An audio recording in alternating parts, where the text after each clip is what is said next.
பேசும் தலைப்பு என்று ஒரு புதுமையான தலைப்பு ஒன்று கிடையாது. ஆனால் இன்று தலைப்பு, the theme of the topic or the theme of the discussion today is actually innovation in education. How are we going to innovate in education is the topic that is being proposed and being discussed right now.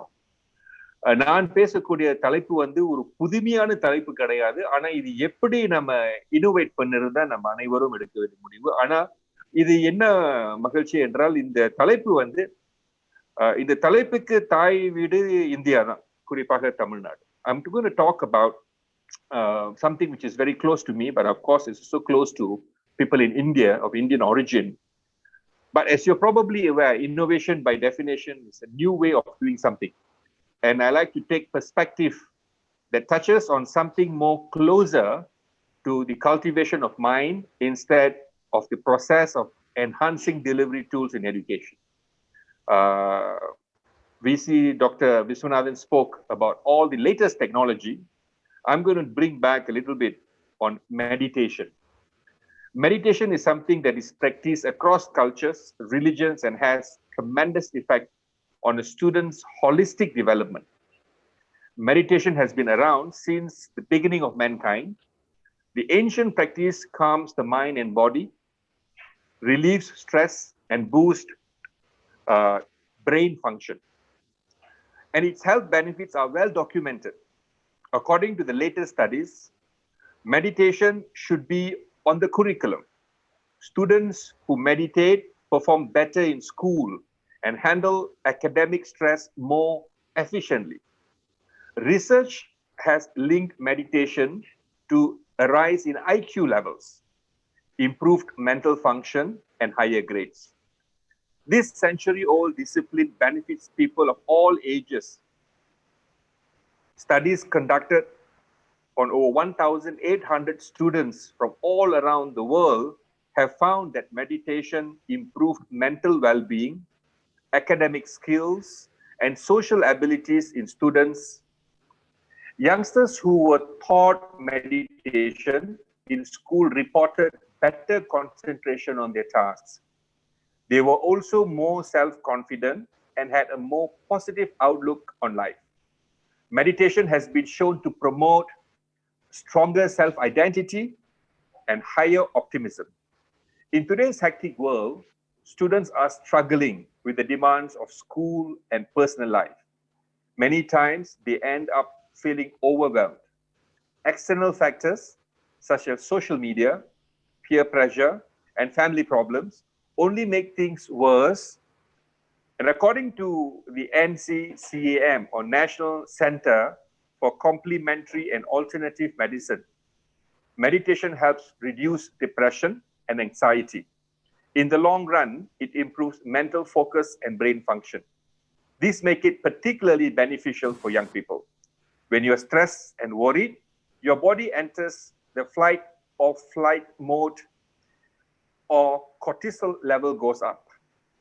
Meditation, young people who meditate for just a few minutes a day feel less stressed before exams and school projects. Other studies have found that students' creativity and intelligence improved after meditating for 15 minutes twice daily.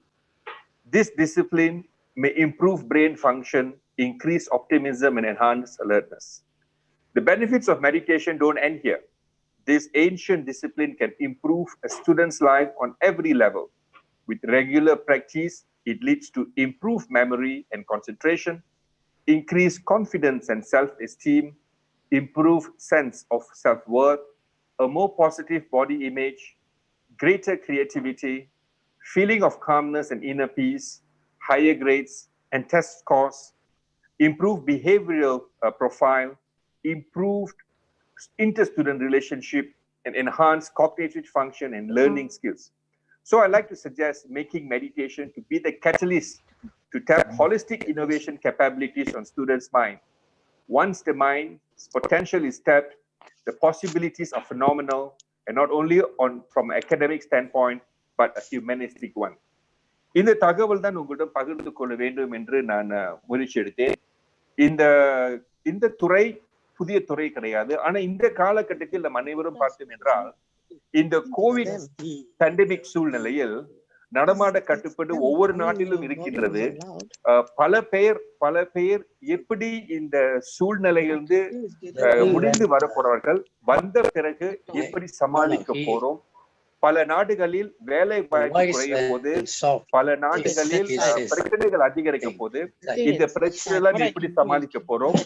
We cannot be depressed. Some people will lose job, but one thing education can do is to stabilize this. Education must be seen a stabilizing factor in all situations. அதனாலதான் நான் இந்த meditation என்பது ஒரு துறை, கல்வி துறையில் அதிகரிக்க வேண்டும். அதிகமான பல்கலைக்கழகம் இந்த துறையில் அறிமுகப்படுத்தி இந்த காலகட்டத்தில் புதிய யுகத்தில் பயன்படுத்தி எப்படி இன்னும் அதிகமான மாணவர்கள் பங்கு பெறலாம் என்ற ஒரு சூழ்நிலை இருந்தால் நிச்சயமாக அனைவருக்கும் இது ஒரு நல்ல வாய்ப்பை இருக்கு என்று கருதுகிறேன். இந்த அனைத்துலக கலந்துரையாடல் ஏற்பாடு செய்த ஐயா திரு அண்ணன் செல்வகுமார் அவர்களுக்கும் அவர் அமைப்பு ஒரு பெரிய முயற்சி எடுத்துக் கொண்டிருக்கின்றார். இந்த முயற்சி நிச்சயமாக நான் முடிந்த அளவுக்கு என் ஆதரவு கொடுத்து, மலேசியா நாட்டில் இருக்கும் பல இந்தியர்கள் அமைத்த பல்கலைக்கழகம் இருக்குது. உதாரணத்துக்கு நான் இப்ப எய்ம்ஸ் பல்கலைக்கழகத்தில் இயக்குனர் வாரியத்தில் இருக்கின்றேன். எய்ம்ஸ் பல்கலைக்கழகம் இந்த வட்டாரத்தில் குறிப்பாக அறிவியல் துறையிலும் மருத்துவ துறையிலும் நல்ல இடம் பெற்று அதிகமான மாணவர்கள் படித்துக் கொண்டு வருகின்றார்கள். எய்ம்ஸ் பல்கலைக்கழகம் முழுமையாக மலேசிய இந்தியர்கள் எடுத்த முயற்சி. இந்தியாவில் இருந்து இந்தியர்கள் பல நாட்டுக்கு சென்றிருக்கின்றார்கள். ஆனால் மலேசியாவில் மட்டும்தான் இந்தியர்கள் அனைவரும் இணைந்து ஒரு பல்கலைக்கழகம் உருவாக்கி அந்த பல்கலைக்கழகத்தில் அதிகமான இந்திய மாணவர்கள் சிறப்பாக தேர்ச்சி பெற்று நல்ல துறையில் பங்கு பெற்றுக் கொண்டிருக்கின்றார்கள். அது மட்டுமல்ல, இந்தியர்கள் நடத்தும் பல பல்கலைக்கழகம் இந்த நாட்டில் இருக்கின்றது. அவர்கள் அனைவரும் இந்த திட்டத்தில் பங்கு பெறுவதற்கு நான் வேண்டிய உதவி செலுத்தும் தயார் இருக்கின்றேன். இந்த கலந்துரையாடல் அதிகமான நேரம் பங்கு முடியாத காரணம் இருக்கின்றது. ஏனென்றால் எனக்கு இன்னொன்று அனைத்துலக கான்பரன்ஸ் இருக்கின்றது, அதுவும் நான் பங்கு பெறுவேன். மீண்டும் கூடிய கொஞ்ச நேரம் கலந்து கொண்டு நான் விடை பெறுவேன். தவறா ஏதாவது பேசியிருந்தால் உங்கள் அனைவரோடும் நான் மன்னிப்பு கேட்டுக்கொண்டு ஏற்பாட்டு குழுவுக்கு நன்றி வாழ்த்துகள் கூற விரும்புகின்றேன். எல்லாம் புகழும் இறைவன் என்று கூறி விடைபெறுகின்றேன். நன்றி, வணக்கம், வாழ்க வளமுடன். நன்றி டாக்டர் கமலநாதன் ஐயா, உங்களுடைய தியானத்தின் முக்கியத்துவம் குறித்து அழகாக உங்களுடைய கருத்து இருந்தது. இன்றைக்கு மாணவர்கள்லாம் வகுப்பறையில் சில சமயம் தூங்கும் போது கூட சொல்றாங்க, நாங்க தியானத்துக்கு தான் இருந்தோம் என்று. அதை அவர்கள் சாதகமாக எடுத்துக்கொள்கிறார்கள். ஆனால் உண்மையாகவே வாழ்க்கைக்கு எவ்வளவு முக்கியம், ஒரு மிகப்பெரிய தியானம் தான். ஆகவே உங்களுடைய கருத்துக்கு எங்களுக்கு நன்றி. Now I invite Mr. John, President ACCP Canada. Good morning from Canada and vanakkam to you all. I would have liked to share my word in Tamil, but presently I'm unable to, as I just started learning the language. I am John Nanaya Arthi, President of Alliance Creative Community Project, and I am happy to join you in this meeting. I cordially welcome the most honorable chief guests of the Principal Health Secretary, Government of Tamil Nadu, the ex-MP, and Minister Chancellor VIT University, the Minister Papua New Guinea, the ex-Deputy Minister Educational Minister Malaysia, our honorable moderators, other vice chancellors, ladies and gentlemen, all protocol observed. We are happy to partner with GOTO organization to conduct this wonderful event. As we all know, Indians' high standard of education have worldwide influence and played a vital role in innovation. I believe that your continuous support for the forthcoming meeting will take us to the next level. The Alliance Creative Community Project, ACCP, it's a non-governmental organization, non-political, non-partisan, and non-partial organization with a vision of a world in which state institutions especially the security agencies, health and educational agencies interact freely and work together with communities towards the promotion of peace, harmony, and sustainable environments. Since its establishment, ACCP has worked towards its mission for creating a platform for state institutions and communities to work together in the promotion of good health, sanitation, education, and peaceful environment that supports life. In the process, ACCP has become a member of the United Nations Economic and Social Council, ECOSOC, United Nations Major Group Member of World Sustainable Development, United Nations Department of Public Information, and many more. It is timely to have this necessary discussion and focus our efforts to bring a resolution in our educational system. I am excited to discover new learning contexts, improving upon the implementation of standard practice, thus achieving greater learning outcome. We need to encourage teachers and students to explore research and use all available tools to uncover something new. Innovation is very important to improve education because it compels students to use a higher level of thinking to solve problems. We need to help our younger generation to become psychologically strong and face challenges in real-world situations, not to be in academic only. A quote by Nelson Mandela once said, "Education is the most powerful weapon to change the world."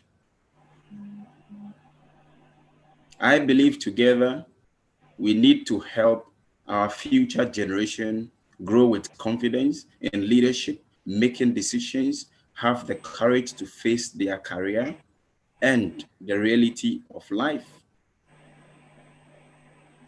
Victor Hugo once quoted by saying, "He who opens a school door opens prison." And also Andy McIntyre quoted saying, "If you think education is expensive, try ignorance." As I bring my message to an end, I say thank you all, Melcy and Nanri. Thank you, panel. Thank you, Mr. John. It was really wonderful, and it's so sweet to hear from you. Vanakkam and Nandri from your mouth. It was wonderful. அடுத்ததாக நாம் பேச அழைப்பது துணைவேந்தர் சுதாசேஷன் அவர்களை நாம் பேச அழைத்திருக்கின்றோம். எம்ஜிஆர் மருத்துவ பல்கலைக்கழகத்தினுடைய துணைவேந்தர்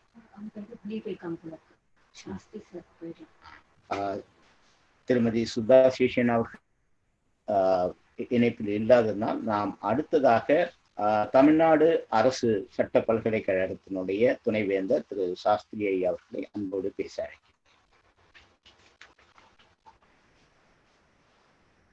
Good evening to all the dignitaries.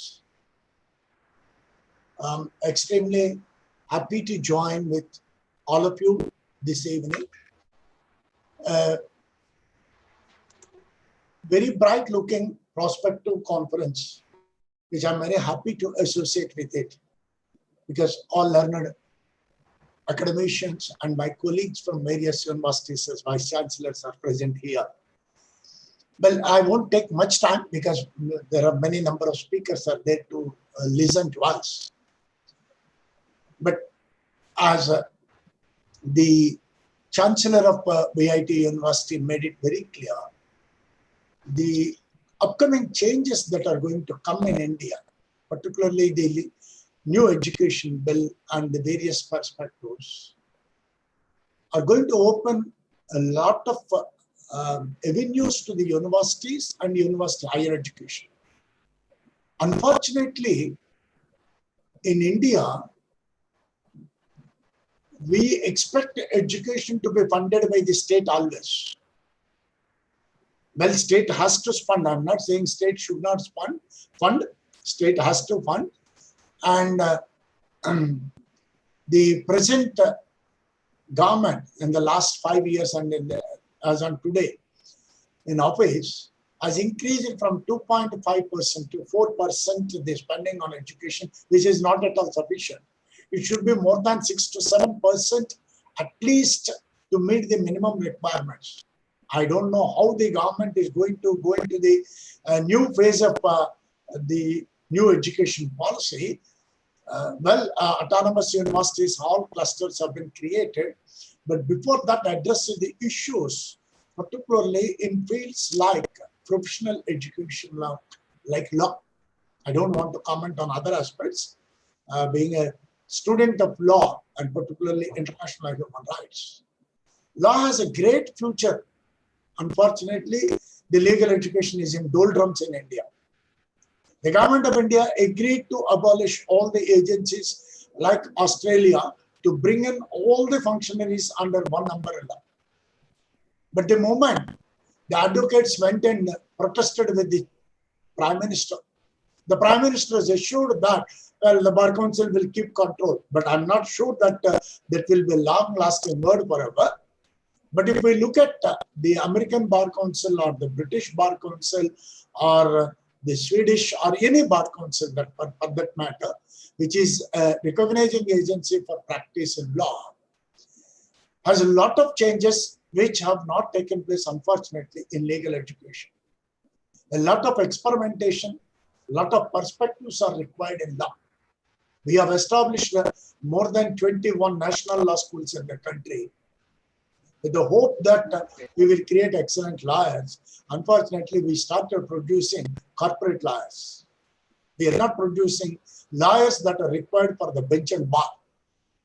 All the senior professors, including Professor N.R. Madhav Menon, felt it very clearly. And he told me several times that I'm miserably failed. Because the problem in Indian legal education is, unlike if we just compare with the medical education in India, where there are problems, but it is still recognized some professionality, where the medical doctors will come and the students will go to a lab and teach. Unfortunately, the advocates in India made the law teachers not to practice, not to have any practical experience. So you go to the class, you teach like a theory subject and come back. Well, then it's not possible for the law teachers to teach. So this has need to be an advocation, which I'm advocating for the last 2-3 years. Bar Council is angry with me. You are advocating both very vociferously. I said, yes, the time has come because the Honorable Supreme Court of India itself has made it very clear that the legal teaching standards have come into. Last 2 days back in a national conference sharing with the Supreme Court judges, I appealed to them, at least after retirement, come to the law schools and teach. You don't want to come to law schools to teach. You only practice, and after retirement, you want to do your ADR dispute settlement mechanism and earn money, but then inbreeding the law schools. Why I'm saying this particularly, in just few seconds I'll finish it, that the legal education is completely doldrums. Unfortunately, our own professors also are not interested in India. It is going, let it go. Because from President of India's office to Panchayat Board President, everywhere lawyers are there. But legal education is in doldrums.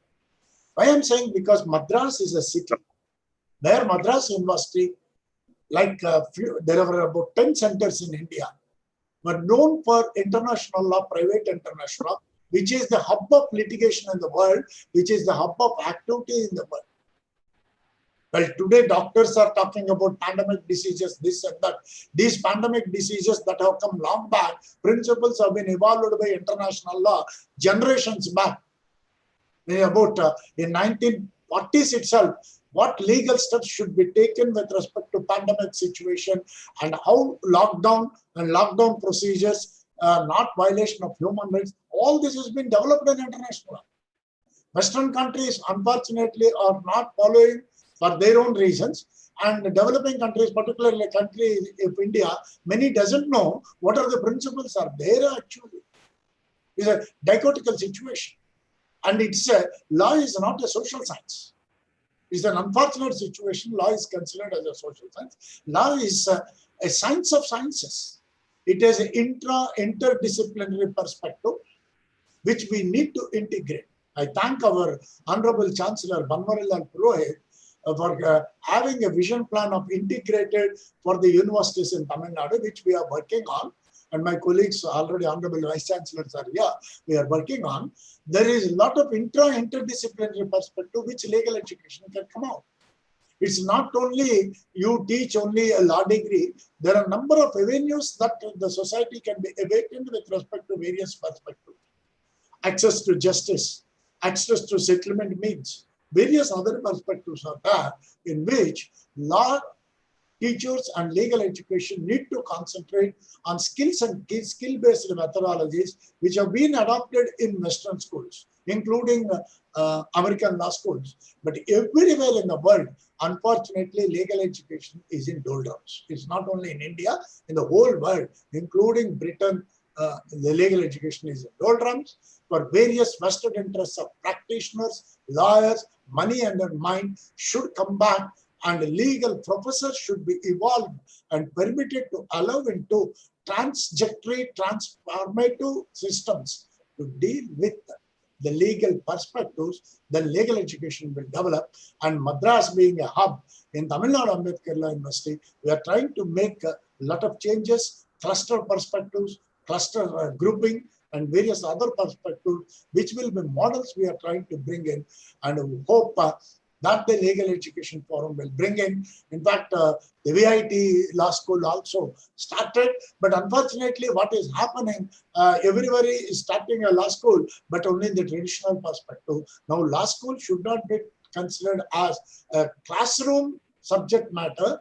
It is considered a model that where the teachers and the students should come as clusters, as a clinical based case method, play method, scientific method, computer method. The various methods are there which needs to be bring in, and that if it is brought in, definitely we can develop, particularly international law, comparative law, private international law, which are the subjects which are neglected. We, the students of these subjects, always feel that we are isolated, and let us hope hope that universities will be given autonomy. Well, on paper, we are autonomous in India, either central university or state university or whatever it may be. But like private universities, we are not that autonomous. We are under, as Chancellor Viswanathan said it, we are under government control. We have to go by government modalities, and other things are considered. It's unfortunate that we are not allowed to build that autonomy, and let us hope that with the new education policy, the government will address the real autonomy to universities. Definitely, not only legal education, the intra perspectives of education as a whole, as a hub, will see and came to limelight, and India will take the lead to generate its ancient perspective of education is not mere facts and figures of feeding or job perspective. Education is knowledge to revolutionize, evolutionize, and as Modi recently advocating, Atmanirbhar, or whatever it may be, self-generating India, which was, once upon a time, India was the richest trading partner in the world in the ancient periods. Hope economically, politically, socially, scientifically, culturally, we will regain with our ancient perspectives. For that, I request only one appeal, since most of my colleagues are here. Let us establish a cultural outlook center in our state of Tamil Nadu, because Tamil Nadu is known for culture right from Sangam age or even before that, and we can bring a lot of literature which can bring education as a main important forum to bring the necessary change to throw the light in India. Thank you, one and all. நன்றி பேராசிரியர் சாஸ்திரி அவர்களே. மிக அழகாக உலக அளவில் சட்டக்கல்வி எந்த நிலையில் இருக்கிறது, இந்தியாவில் எந்த நிலையில் இருக்கிறது, தமிழகத்தில் குறிப்பாக சென்னையில் எந்த அளவில் இருக்கிறது என்பதை குறித்து ஒரு நீண்ட உரை.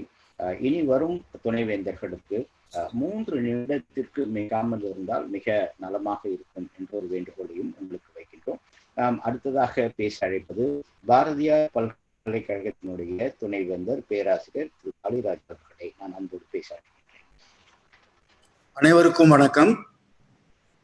உலக தமிழ் வம்சாவளி அமைப்பும் WTCCயும் இணைந்து நடத்தும் innovation in education, that is summit of United Nations. இதில் பங்கு பெற வந்திருக்கும் துணைவேந்தர்கள், கல்வியாளர்கள் அனைவருக்கும் என்னுடைய மாலை வணக்கங்களை தெரிவித்துக் கொள்கிறேன். The fourth and fifth industrial revolution are affecting the way in which the Indian universities and colleges should prepare the students, and the educational institutions are ideally placed to help produce the workforce for this new world and help the student experience to match it. The fifth industrial revolution, that is Industry 5, is changing the world around us. Quantum computing and 5G are the tools of Industry 5. There are many parameters like artificial intelligence and all that has to be incorporated into various disciplines like arts, science, social sciences, and education. Our Chancellor, the Honorable Governor of Tamil Nadu, has asked us to prepare the Vision 2030. All Vice Chancellors are involved in preparing, and we start preparing our syllabus and curriculum matching with Industries 4 and Industries 5. The Global Manufacturing Survey reveals that 68% of the companies see Industry 4 as a top strategic priority today.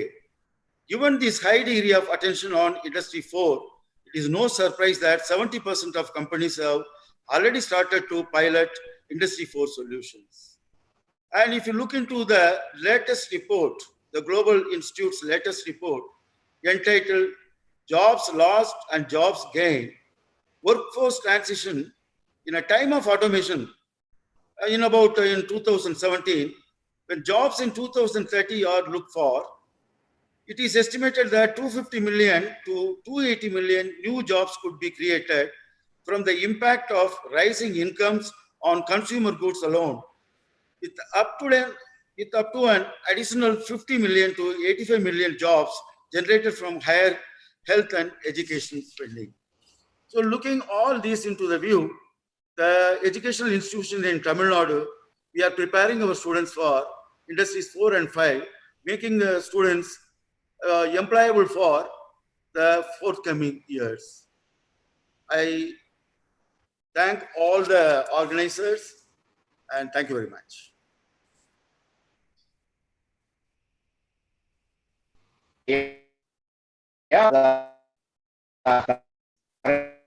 எங்கும் தமிழ் வளர்க்கும் தஞ்சை பல்கலைக்கழகத்தினுடைய துணைவேந்தர் திரு doctor D Balasubramania அவர்களே நான் அன்போடு பேசுகிறேன். உலக தமிழ் வம்சாவளி அமைப்பின் தலைவர் செல்வகுமார் மற்றும் இந்த நிகழ்வில் பங்கேற்று கருத்துரைகள் வழங்கிக் கொண்டிருக்கக்கூடிய ஆளுமைகள் அனைவருக்கும் எனது பணிவான வணக்கம். தமிழ் பல்கலைக்கழகத்தின் துணைவேந்தர் என்ற முறையில் மொழி கல்வியை பற்றி பேசலாம் என்று நினைக்கிறேன். ஏனென்றால் மொழி எங்கும் பேசப்படுகிறது, எல்லோராலும் பேசப்படுகிறது, காற்று போல் எல்லோருக்கும் கிடைக்கிறது. அதனால் மொழி கல்வி அவ்வளவு முக்கியத்துவம் பெறுவதில்லை கல்வியில். அந்த வகையில்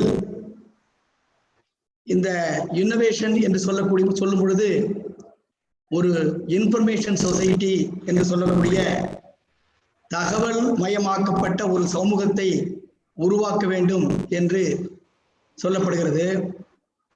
மொழிக்கல்வியை பற்றி மிகவும் அடிப்படையான தகவல்களை நமது சமூகம் பெற்றிருக்கிறதா என்று ஒரு கேள்வி எழுப்பினால் இல்லை என்று சொல்ல முடியும் என்று நினைக்கிறேன்.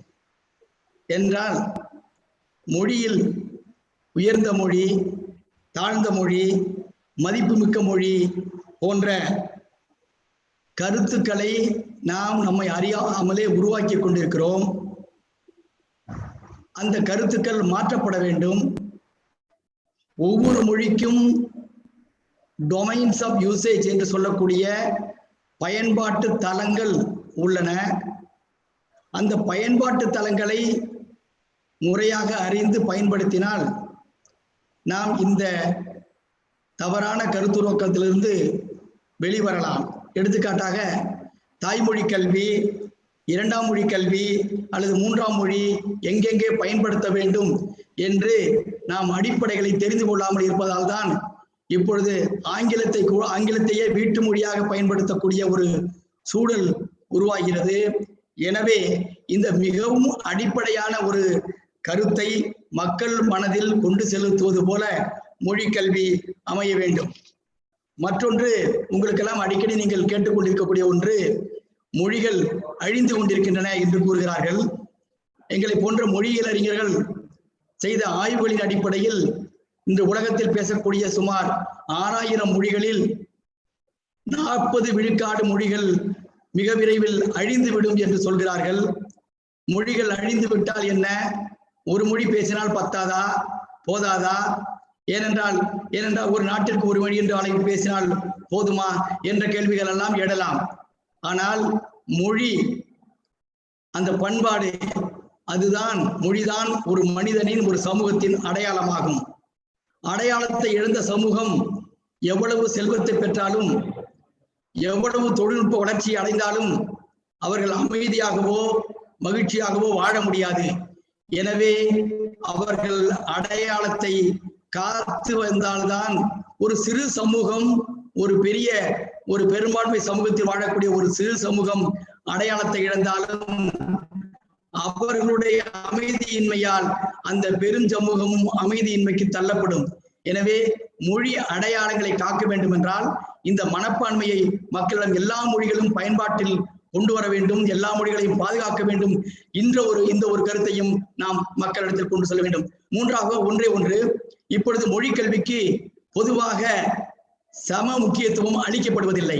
எந்த பள்ளிக்கூடத்திலானாலும், கல்லூரிகளிலானாலும், பல்கலைக்கழகத்திலானாலும் அதற்கு ஒரு 2ஆம் நிலையை தரப்படுகிறது. அப்படி இல்லாமல் ஏற்கனவே நமது நண்பர்கள் சொன்னது போல பண்பாட்டிற்கும் மொழிக்கும் முக்கியத்துவம் கொடுத்து சம முக்கியத்துவம், முதல் முக்கியத்துவம் என்று நான் கூற மாட்டேன், சம முக்கியத்துவம் அளித்து மொழிக்கும் பண்பாட்டுக்கும் முக்கியத்துவம் அளிக்க வேண்டும்.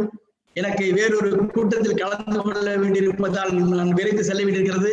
இந்த வாய்ப்புக்கு நன்றி கூறி விடைபெறுகிறேன். நன்றி, வணக்கம்.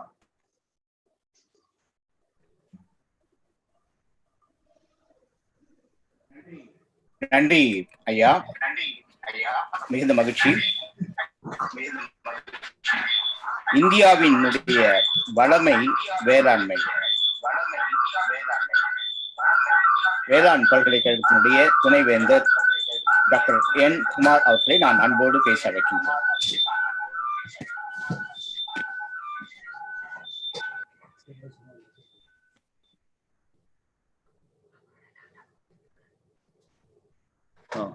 அனைவருக்கும் என்னுடைய மாலை வணக்கம். வேளாண் கல்வியை பற்றி நான் ஒருதான் பேச போகிறேன் என்று நினைக்கிறேன். கோவை வேளாண்மை பல்கலைக்கழகம் என்பது ஒரு சிறப்பான புகழ் வாய்ந்த பல்கலைக்கழகம். 64 பல்கலைக்கழகங்கள் இந்தியாவில் உள்ளன.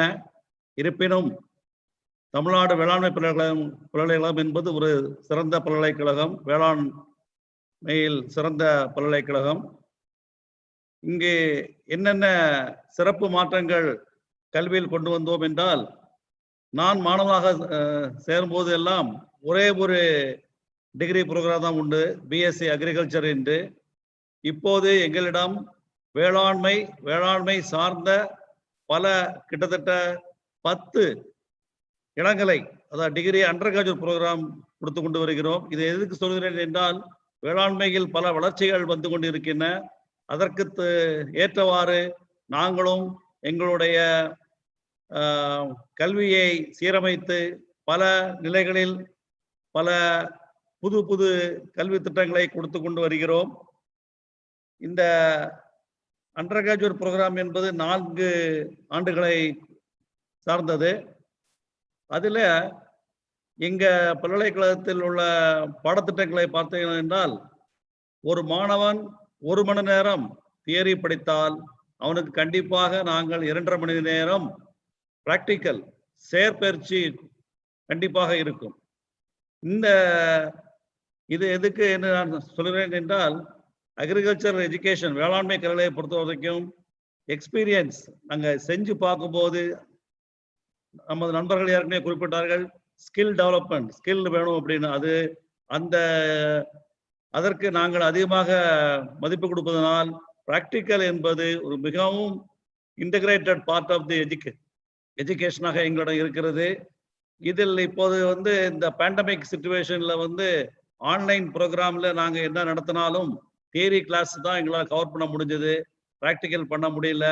கவர்மெண்ட்ல இருந்து ப்ரெஷர் கொடுத்தாங்க, இந்த மாதிரி நீங்க எக்ஸாம் வைக்கணும் அப்படின்னு. எக்ஸாம் வைக்க முடியாது, ஏன்னா ப்ராக்டிக்கலுக்கு என்ன பண்றது, மாணவர்களுக்கு பயிற்சி கொடுக்காமல் அவங்களுக்கு டிகிரி ப்ரோக்ராம் முடிக்க முடியாது என்ற எங்களுடைய நிலையை எடுத்து கூறிக்கொண்டு இருக்கிறோம். அந்த இதுக்கணும். இதுல பாத்தீங்கன்னா இப்ப இன்னோவேஷன் இன்னைக்கு புதுசா என்னென்ன கொண்டு வரணும் அப்படின்னு நினைக்கிறீங்க. இதுல இப்ப கடந்த ஒரு 4 வருடங்களாக பாத்தீங்கன்னா நியூ ஃப்ராண்டியர் இன் அக்ரிகல்ச்சர் சொல்றோம், நியூ சயின்ஸ். அதுல என்னன்னா nano technology, food technology, biotechnology, remote sensing, இதெல்லாம் எங்களுடைய அண்டர் கிராஜுவேட் பாடத்திட்டத்திலே கொண்டு வந்திருக்கோம். அது ஒரு சிறப்பு நன்மை. அடுத்ததாக பார்த்தீங்கன்னா இங்கே எல்லாமே நான் சொன்னேன் ப்ராக்டிக்கல் ஓரியன்ட் இருக்குது. ஒரு கல்வி ஒரு காலேஜ் ஆரம்பிக்கணும் அப்படின்னா கிட்டத்தட்ட 100 ஏக்கர் கண்டிப்பாக இருக்கணும் என்று சொல்கிறோம். ஆனால் தமிழகத்தில் மட்டுமே பார்த்தீங்கன்னா கிட்டத்தட்ட தனியார் பல்கலைக்கழகங்கள் இப்போ சமீபத்தில் ஒரு 10-15 பல்கலைக்கழகங்கள் இன்ஸ்டிடியூஷன்ஸ்லாம் இப்போ பிஎஸ்சி அக்ரிகல்ச்சர் ஆரம்பிச்சிருக்காங்க. இந்த நாம்ஸை ஃபாலோ பண்ணதில்லை. இதுல இருந்து என்ன வருத்தம் அப்படின்னா நாளைக்கு இதுல இருந்து படித்து வருகிற மாணவர்கள் நிச்சயமாக அவங்க அந்த ப்ராக்டிக்கல் இதுல ஃபீல்ட்ல நல்லா வராம இருக்காம, நல்ல திறமை வாய்ந்தவங்களாக நிச்சயமாக இருக்க முடியாது என்பது ஒரு சின்ன எங்களுடைய வருத்தம். அதுக்காக தான் கண்டிப்பாக எந்த கல்லூரிகளும் எந்த ஒரு பல்கலைக்கழகங்களும் அக்ரிகல்ச்சர் எஜுகேஷன் ஆரம்பிச்சோம் அப்படின்னா கண்டிப்பாக நம்மளுடைய டெல்லியில் அமைந்துள்ள ஐசிஆர் என்னென்ன சொல்றாங்களோ அந்த திட்டத்துக்கு கீழே கொண்டு வந்தாதான் மாணவர்கள் நன்றாக வர முடியும் என்பது எங்களுடைய திட்டம். இதுல எப்படி என்னன்னா எங்களுடைய 4 வருடத்துல கடைசி வருடம் ஃபைனல் இயர் என்பது மாணவர்களுக்கு முக்கியமானது. அந்த 4 வருடத்துல 4வது வருடத்துல மாணவர்கள் பெரும்பாலும் வகுப்பில் இருக்க முடியாது. அந்த மாதிரி திட்டம் ப்ராஜெக்ட் பேஸ்டு நாங்க இன்னோவேஷன் டெக்னாலஜி கொடுத்துட்டு இருக்கோம். அவங்களே அதை செஞ்சு எக்ஸ்பிளைன் பண்ணி இது பண்றது. அடுத்தது என்னன்னா இண்டஸ்ட்ரியல் டைப்போட ஒரு வேளாண்மை சேர்ந்த ஒரு தொழிலோட இணைந்து அவங்க பிராக்டிக்கலா படுகிறது. இது போக 3 மாதங்கள் அவங்க கண்டிப்பாக விவசாயிகள் வீட்டில் தங்கியிருந்து கிராமப்புறத்தில் என்னென்ன ஒரு விவசாயி கஷ்டப்படுகிறார்கள், என்னென்ன அவங்களுடைய டெய்லி ப்ராப்ளம், இதெல்லாமே அவங்களை அனலைஸ் பண்ணி அவங்க ரிப்போர்ட் சப்மிட் பண்ணணும். இது போக என்னன்னா கிராப் ப்ரொடக்ஷன் என்ற ஒரு கோர்ஸ் உண்டு. அவங்களுக்கு 2-3 கிராப் ப்ரொடக்ஷன் அவங்களே பயிர் செய்து அவங்களே புது எங்களுடைய ஆராய்ச்சிகள் வருகின்ற இதில் அவர்கள் எல்லாம் இணைத்து நன்றாக அதிக மகசூல் கொண்டு வர வேண்டும் என்று ஒரு திட்டத்தையும் நாங்கள் எல்லா மாணவர்களும் கொடுத்து கொண்டு இருக்கிறோம். ஸோ இவ்வளவு சிறப்பு வாய்ந்த பல்கலைக்கழகம் இருப்பது என்பதால் கடந்த ஆண்டு மட்டும் பார்த்தீங்கன்னா எங்களுடைய 3000 சீட்டுக்கு 52,000 அப்ளிகேஷன் வந்துச்சு. ரொம்ப ஒரு செலெக்ஷன்ல டஃப்பா இருந்தது. இந்த வருடமும் நாங்கள் ஆகஸ்ட்ல ஆரம்பிக்க போறோம். வர காலத்திலையும் பல்கலைக்கழகம் அதாக இருக்கும். இப்போ எப்படின்னா எங்களுடைய ஐசிஆர் திட்டத்துக்கு கீழே எங்க மாணவர்கள் கிட்டத்தட்ட ஒரு 50 மாணவர்கள் ஒரு 6 மாதம் பயிற்சிக்காக வெளிநாட்டுக்கு அனுப்புவதற்கும் திட்டமும் நாங்கள் அது வேர்ல்டு பேங்க் மூலமாக இது பண்ணியிருக்கோம். ஸோ இது மூலமாக என்னன்னா மாணவர்களுக்கு ப்ராக்டிக்கல் நாலேஜ், ப்ராக்டிக்கல் எக்ஸ்போசர் அதிகமாக கிடைக்கும். ஸோ இவ்வளோ மாதிரி ஒரு ப்ராக்டிக்கல் ஓரியன்ட் அக்ரிகல்ச்சர் எஜுகேஷன் கொடுக்கறதுல தமிழ்நாடு வேளாண்மை பல்கலைக்கழகம் சிறப்பாக உள்ளது. இதனை உங்கள் மூலமாக எல்லோருக்கும் எடுத்து செல்வதற்கு எனக்கு வாய்ப்பளித்தமைக்கு நன்றி கூறுகிறேன். வணக்கம்.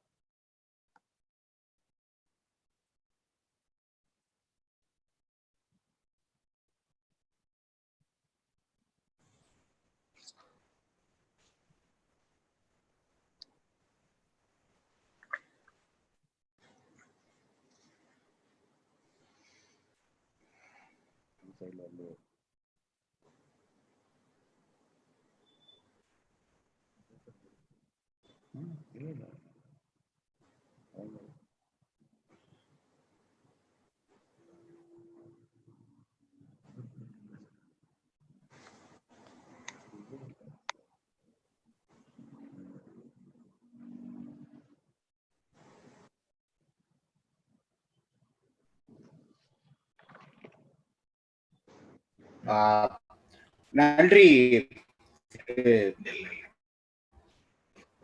நன்றி திரு குமார் ஐயா அவர்களே. ஆத்துகிறேன் என்ன சொன்னால், நாங்கள் சேற்றில் கால் வைக்காவிட்டால் நீங்கள் சோற்றில் கால் வைக்க முடியாது என்று விவசாயத்தை சொல்வார்கள். விவசாயம் இந்தியாவினுடைய முதுகெலும்பு. சமயத்துல மாணவர்கள் வெறும் ஆன்லைன் வகுக்கிறோம், நேரடி கொடுக்க முடியவில்லையே அந்த உறவு இந்த நேரடியாக பார்க்கவில்லை என்பது மனதுமான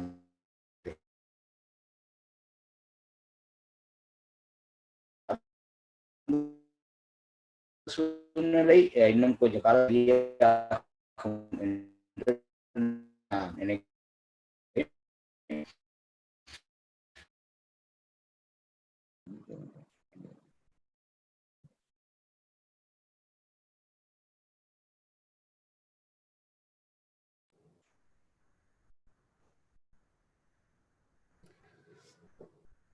இந்த ஆடியோ கேட்டதோ இல்லைன்னு தெரியல, சரியா ஆடியோ ப்ராப்ளம் இருக்குன்னு நினைக்கிறேன். அடுத்ததாக ஐபிஎஸ் திரு ரவி ஐபிஎஸ் அவர்கள் பேசுவார். நன்றி திரு செல்வகுமார் அவர்களே, மற்றும் இங்கு பேசிய அனைத்து கல்வியாளர்கள், அதிகாரிகள் அனைவருக்கும் என்னுடைய மாலை வணக்கம். இது கல்வியில் புதுமை, இன்னோவேஷன் இன் எஜுகேஷன் அப்படிங்கிறது தான் டாபிக். இப்ப காவல்துறை அதிகாரியாகிய நான் இப்ப மாணவர்கள் எப்படி இருக்கின்றார்கள், பொதுமக்கள் எப்படி இருக்கின்றார்கள் என்பதை பார்க்கின்ற பொழுது நம்முடைய கல்வி முறையில் நிச்சயமாக ஒரு அடிப்படை மாற்றம் கொண்டு வரப்பட வேண்டும். இப்பொழுது ஏற்கனவே பேசியவர்கள் போல் சொல்லியது போல் இந்த சமயத்தில் பொதுமக்களுக்கு எவ்வளவு அறிவுரைகள் கொடுத்தாலும் அதை அவர்கள் சரிவர புரிந்து கொள்வதில்லை. இந்த ஒரு COVID-19 இதனுடைய வைரஸினுடைய தாக்கத்தை பொதுமக்கள் அறிந்து கொள்ள தவறிவிட்டார்கள்.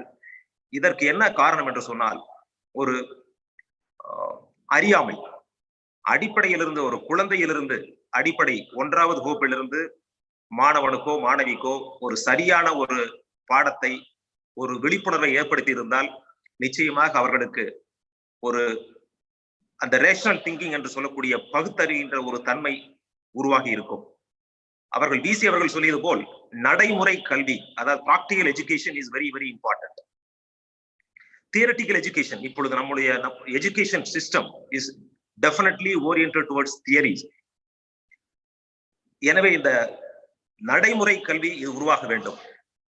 அதற்கு அடிப்படையில் பாடத்திட்டங்களை மாற்றி அமைக்க வேண்டும். உதாரணமாக நாங்கள் எல்லாம் படித்துக் கொண்டிருக்கின்ற பொழுது moral education instructions, MI class என்று சொல்வார்கள். என்னதான் ஒருவன் மிக படித்து அறிவாளியாக இருந்தாலும் ஒரு கேரக்டர் அண்ட் எத்திக்ஸ், ஒரு நல்ல பழக்க வழக்கங்களையும் ஒரு நல்ல பண்பாடையும் கொண்டு இல்லாமல் எவ்வளவு சிறந்த அறிவில் சிறந்த மாணவனாக இருந்தாலும் நிச்சயமாக இந்த சமூகத்திற்கு உதவ முடியாது.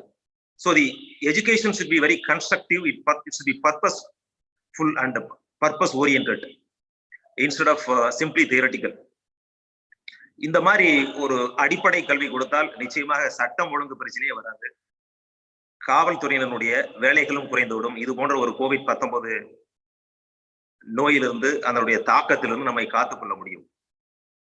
எனவே இந்த வல்லுநர்களுடைய குழு ஆராய்ந்து ஒரு புதிய ஒரு பாடத்திட்டத்தை உருவாக்க வேண்டும். இப்பொழுது நம்முடைய தமிழ் யூனிவர்சிட்டி அவருடைய வைஸ் சான்சலர்கள் பேசினார்கள். நம்முடைய தமிழகத்திலே இன்னும் நம்முடைய தமிழ் இலக்கணம் இலக்கியத்தை பற்றி சரியாக தெரிவதில்லை. மாணவர்களுக்கு சரியான உச்சரிப்பு கூட நம்முடைய மாணவர்களுக்கு இல்லை என்று சொன்னால், இதுவரையிலும் ஒரு எப்படி அந்த சிறப்பு இலக்கணம் இதையெல்லாம் உச்சரிப்பது என்பது பெரும்பாலான மக்களுக்கு தெரியவே தெரியாது. தமிழ் என்பதை தமிழ் என்றுதான் இப்பொழுதெல்லாம் சொல்கின்றார்கள். ஒரே ஒரு வார்த்தைக்கு, டானா என்ற வார்த்தைக்கு பல்வேறு உச்சரிப்பு இருப்பதை யாருக்காவது தெரியுமா? டா என்பது ட, த, இப்படியெல்லாம் பல்வேறு உச்சரிப்புகள். ஒரு எழுத்திற்கு, தமிழிலே இருக்கின்ற எழுத்திற்கு சிறப்பு இருக்கின்றது, உச்சரிப்பு இருக்கின்றது.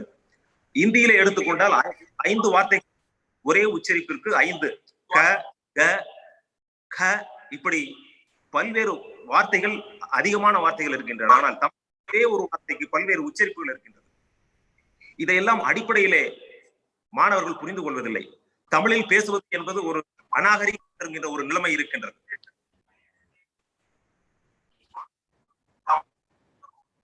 தமிழில் பேசுவது ஒரு அநாகரிகம், ஒரு அன்சிவிலைஸ்ட் பிஹேவியர் என்ற ஒரு எண்ணம் மாணவர்கள் மத்தியிலும் மக்கள் மத்தியிலும் இருக்கின்றது.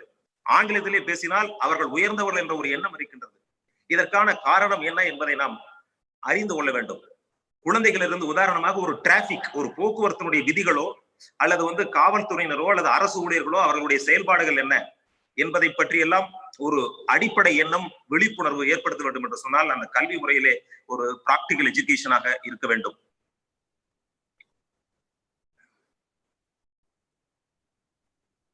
திரு செல்வகுமார் அவர்களே, நான் பேசுவது கேட்கின்றதா?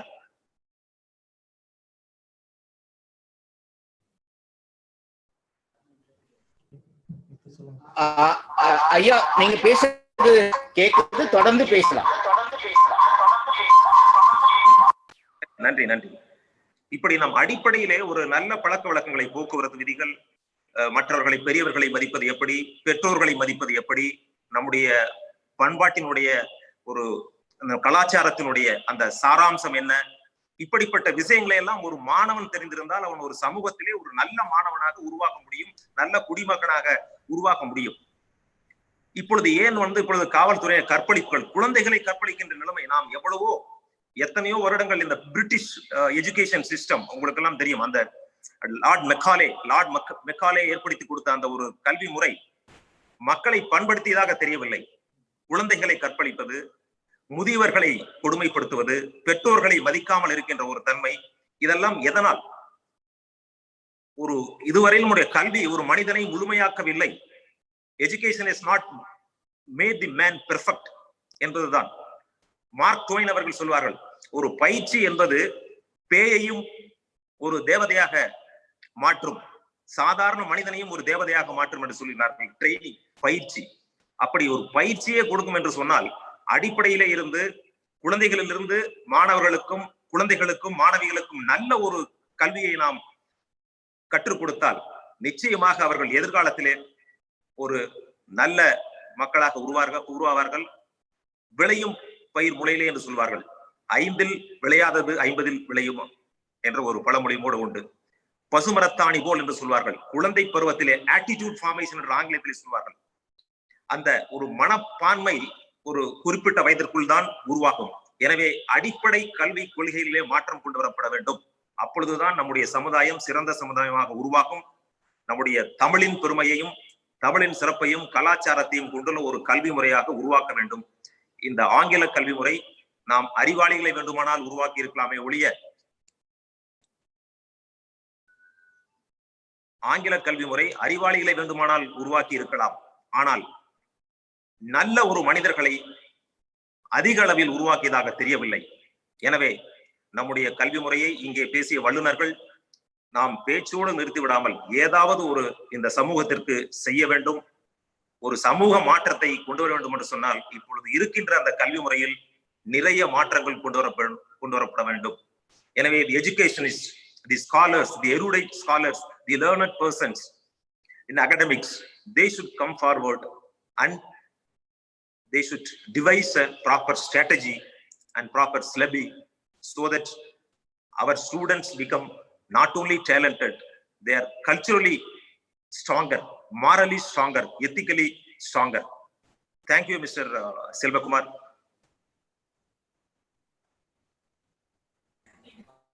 நன்றி. காவல்துறையினுடைய உயர் அதிகாரி திரு ரவி அவர்கள் மிக அழகாக கல்வியினுடைய இன்றைய தேவைகள் என்ன என்பதை சொன்னார். குறிப்பாக மெக்கலனுடைய கல்விக்கு ஒரு கேள்விக்குறியாக்கி இருக்கிறார். என்று சொன்னால் மெக்கலனுடைய கல்வி திட்டம் வெறும் குணஸ்தாக்களை மட்டும் உருவாக்கக்கூடிய ஒரு கல்வி திட்டமாக இருக்கிறது. அது உண்மையாகவே அறிஞர்களை உருவாக்கக்கூடிய கல்வி திட்டமாக இருக்கிறதா என்று ஒரு கேள்வி கேட்டிருக்கின்றார். ஆகவே உடலையும் உறுதியாக வைத்துக் கொண்டிருக்கக்கூடிய ஐஎஸ் அதிகாரி நிறைய மாற்றங்களை அவர் செய்திருக்கார் காவல்துறை. நன்றி. அடுத்ததாக பேச அழைப்பது அழகப்பா பல்கலைக்கழகத்தினுடைய துணைவேந்தர் திரு ராஜேந்திரன் ஐயா நாம் பேசுகிறோம். வரலாற்றில் துறையில் இருக்கின்றவர், வரலாறு படைத்திருக்கிறார் என்றுதான் சொல்ல வேண்டும். தேசியம் சுதேசியம் என்று ஒரு நூலை எழுதியிருக்கிறார். கேம்பிரிட்ஜ் பல்கலைக்கழகத்துடைய விருதுகளை பெற்றிருக்கிறார். அத்தகைய சிறப்புக்குரிய அழகப்பா பல்கலைக்கழகத்தினுடைய இந்த டாக்டர் ராஜேந்திரன் அவர்களை நான் பேச அன்போடு அழைக்கின்றேன். அனைவருக்கும் இனிய மாலை வணக்கம். திரு செல்வகுமார் அவர்களே, உலக தமிழ் வம்சாவளி அமைப்பினுடைய தலைவர் மற்றும் இங்கே வந்திருக்கின்ற அனைத்து அறிஞர் பெருமக்களுக்கும் அவர்களுடன் நான் கலந்து உரையாடுவது உண்மையிலேயே எனக்கு மிகுந்த மகிழ்ச்சி அளிக்கிறது. ஏனென்று சொன்னால், ஒரு நாட்டினுடைய மிக முக்கியமான முதுகெலும்பாக கருதப்படுவது கல்விதான். And hence, education is the backbone of any country, and education leads a country and a society from darkness to enlightenment. Particularly in India, at the dawn of independence, we had 25 universities and 500 colleges, and today we have more than 941 universities of different categories: state, central, private, and deemed, and more than 40,000 colleges across India. But we have to remember one thing in person, and that is, India is a multicultural society with varied economic zone and cultural zones and social, differences. And hence, socio-economic differences are there across India. So under such circumstances, we have achieved, after independence, 70 years of independence, the gross enrollment ratio in India is, right now, it is 26.6%. And the national education policy of 2019, in fact, envisages our, in next 10 years, our goal is to reach 50% of GER as in the developed nations. And this is really a task before us, it is a challenge before us. And hence, our higher education system faces many challenges and global challenges. Particularly today, what we are facing is the challenge of COVID-19. And COVID-19 has transformed our education, which many of the stalwarts have been indicating, moved from education 1.0 right now to education 4.0, in tune with industry 4.0. And we are going to move towards education 5.0 as well as industry 5.0, which means the education should be in tune with the growing needs of the industry. And that is the reason why our National Education Policy 2019 reiterated a fact that the graduates coming out of all the educational institutions must have knowledge and skills. And the education should provide both knowledge and skill. Today, what we have before us is we have moved from teacher-centric education to student-centric education, and from student-centric education to digital learning, and from digital learning to what we call online platform. COVID-19 has silently ushered in a new era in Indian education system. And we have been looking forward when we will move towards the, say, online platform and education 5.0. But the moment COVID set in India after, say, March, say, 23rd onwards, 2020, all the education institutions, small or big, private and public, they have moved to online platform. Even in our university, Alapa University, and I would like to state here one more fact. The fact is, some of the state universities, most of the state universities across India, more than 300 in number, we cater to inclusive education. That is most important. Inclusive education is that these state universities are situated not only in say metropolitan areas and cities, but also in rural areas. Under such circumstances, we cater to the needs of first generation learners, mostly women students. Today, Alapa University, though it is particularly categorized as category 1 university among the state university in Tamil Nadu, the only state university to attain that status and also to receive the RUSA grant of 100 crores, along with the 10 other state universities across India. Our student population is nearly 5,700, out of which 73% are girls students, which means mostly we are providing a kind of say education that is catering to the needs of the women education and women empowerment. But what is essential here is that innovation is what is the crux of the matter, the need of the hour. To have and to face global challenges, we need to innovate. And the innovation starts with what is known as curriculum design and curriculum change. And we have been, I think the speaker was speaking before me, clearly indicated the system that we have borrowed from Macaulay's education is still continue. There are rigid structures. We make only cosmetic changes within the rigid structures, but we have been adopting certain Western principles like semester system, choice-based credit system, etc., etc., but without making substantial changes in the educational culture and educational curriculum itself. For instance, now we need to introduce not only compartmentalization of knowledge, that is what we have been following right from independence onwards, but what is required today is interdisciplinary and transdisciplinary approach, which means students across the disciplines, across the faculties must go to the other disciplines and learn, because society is very complex in nature.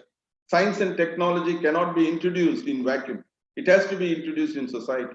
And that is the reason why all the IITs, they have, besides educating, say, technicians and scientists, they do also have social sciences as part of their education system.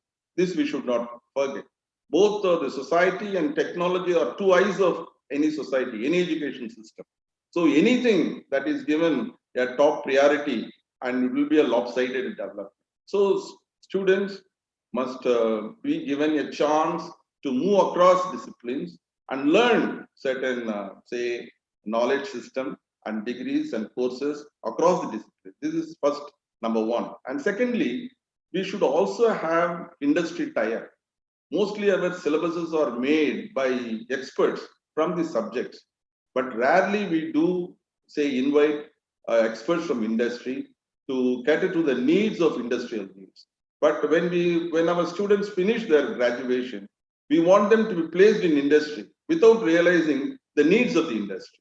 So that's what is more is, whenever a board of studies is constructed or established and formed, and the industrial experts must be part and parcel of this, say, board of studies.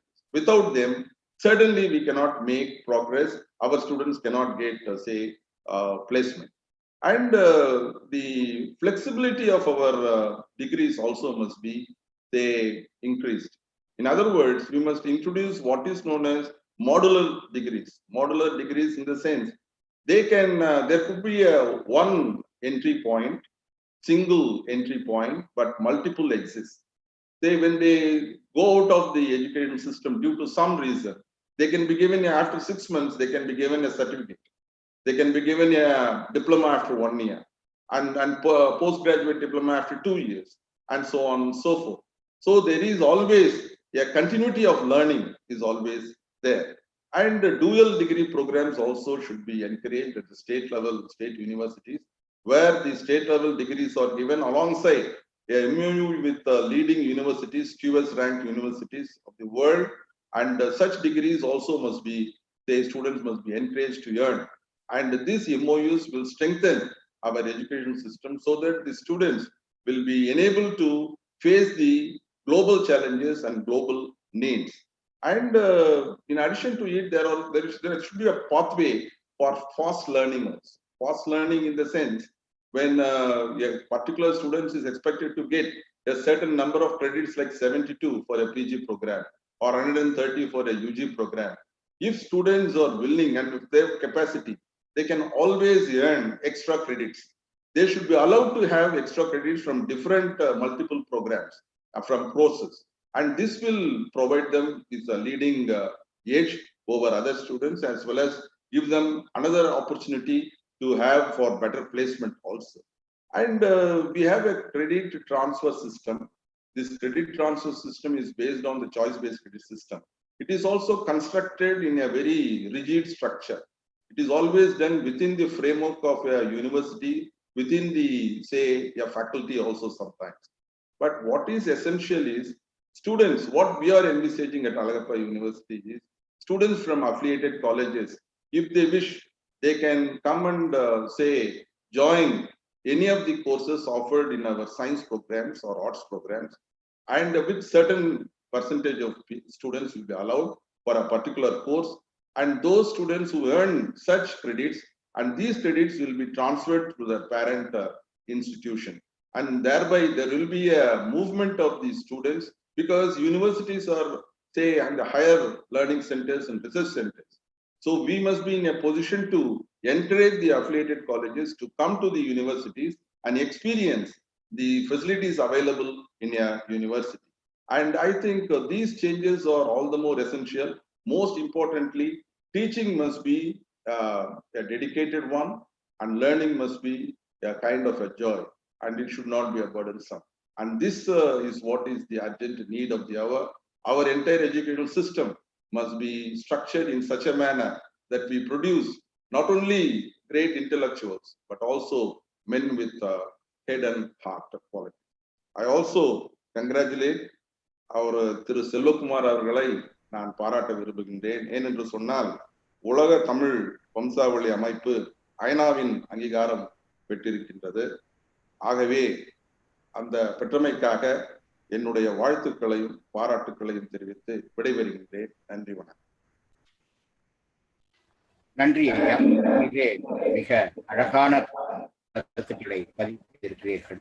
உலக அளவில் கொரோனாவுக்கு பிறகு கல்வியில் என்ன மாதிரியான மாற்றங்கள் வரும், அறிவியலையும் கல்வியும் நாம் ஒரு அறிவார்ந்த சமூகத்திலேயே படைக்க வேண்டும், அது காலிடங்களில் படைப்பது அல்ல என்று சொல்லியிருக்கிறது. அதே மாதிரி மிக முக்கியமாக கல்வி தொழிற்சாலைகளுக்கு தேவையான கல்வியை கல்வி நிலையங்கள் தர வேண்டும் என்று உங்களுடைய கருத்துக்களை பதிவு செய்திருக்கிறீர்கள். மிகவும் நல்ல தேவையான கருத்து. நன்றி ஐயா. அடுத்ததாக நாம் பேச அழைப்பது அன்னை தெரேசா மகளிர் பல்கலைக்கழகத்தினுடைய துணைவேந்தர். அன்னை தெரேசா அவர்களை பற்றி சொல்வார்கள், அன்னை தெரேசா அவர்கள் கருத்து இருந்தால் ஒருவருக்குத்தான் தாய் இருப்பார்கள், கருணை துண்டதால் எல்லோருக்கும் அவர் தாயாக இருந்திருக்கிறார். ஆகவே மகளிரினுடைய மேம்பாடு என்பது எவ்வளவு முக்கியம் என்பது நமக்கு புரிகிறது. பெரியார் மிக அழகாக சொல்வார், பெண்களுடைய முன்னேற்றம் எதில் இருக்கிறது என்று சொன்னால் அவர்கள் கையில் இருக்கக்கூடிய கரண்டி பிடுங்கி அவர்கள் கையிலும் நூலை கொடுங்கள் என்று. ஆகவே மகளிரினுடைய மேம்பாட்டுக்காகவே ஆரம்பிக்கப்பட்ட ஒரு பல்கலைக்கழகம் தான் அன்னை தெரேசா மகளிர் பல்கலைக்கழகம். அதனுடைய துணைவேந்தர் டாக்டர் வைதேகி விஜயகுமார் அவர்களை நான் அன்போடு பேச அழைக்கின்றேன். Respected Chancellor, respected Selvakumar sir, respected Vice Chancellors, அனைவருக்கும் இனிய மாலை வணக்கம். இன்னோவேட்டிவ் எஜுகேஷன் இந்த தலைப்புல மதர் தெரேசா விமென்ஸ் யூனிவர்சிட்டியோடைய பங்களிப்பு என்ன? அனைவருக்கும் தெரியும், women education is very important. சரிநிகர் சமானம் என்ற கொள்கை பிரகாரம் இந்த university is functioning.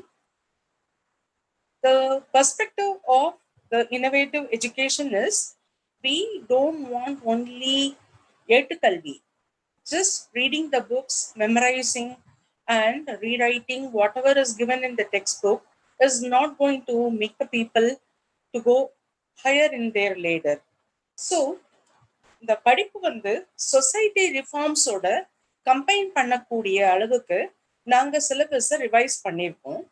For example, எங்களுடைய யூனிவர்சிட்டியை சுற்றி இருக்கக்கூடிய கிராமங்களை எப்படி தத்தெடுத்துக்கலாம், அது அந்த கிராம மேம்பாட்டுக்காக நம்ம வந்து என்ன செய்யலாம், அதை முக்கியமா வந்து விமென் ஸ்டடீஸ் மூலமாக என்ன செய்யலாம், ஃபுட் அண்ட் நியூட்ரிஷன் வழியாக என்ன செய்யலாம், ஃபுட் அண்ட் நியூட்ரிஷன்ல முக்கியமா உணவே மருந்து சொல்லும் போது எந்த உணவு வந்து அந்த டாபிக் அந்த ரீஜனுக்கு சூட்டபிளா இருக்கும், அதுல இருந்து மெடிசினல் வேல்யூ எப்படி கொண்டு வரலாம், இத போல நிறைய ஒர்க் வந்து வேல்யூ ஆடட் ப்ரோக்ராமா நாங்க கொடுக்கறதுனால அங்க இருக்கிற மக்களுக்கு, முக்கியமா பெண்களுக்கு சுய வேலை வாய்ப்பு குழுக்களுடைய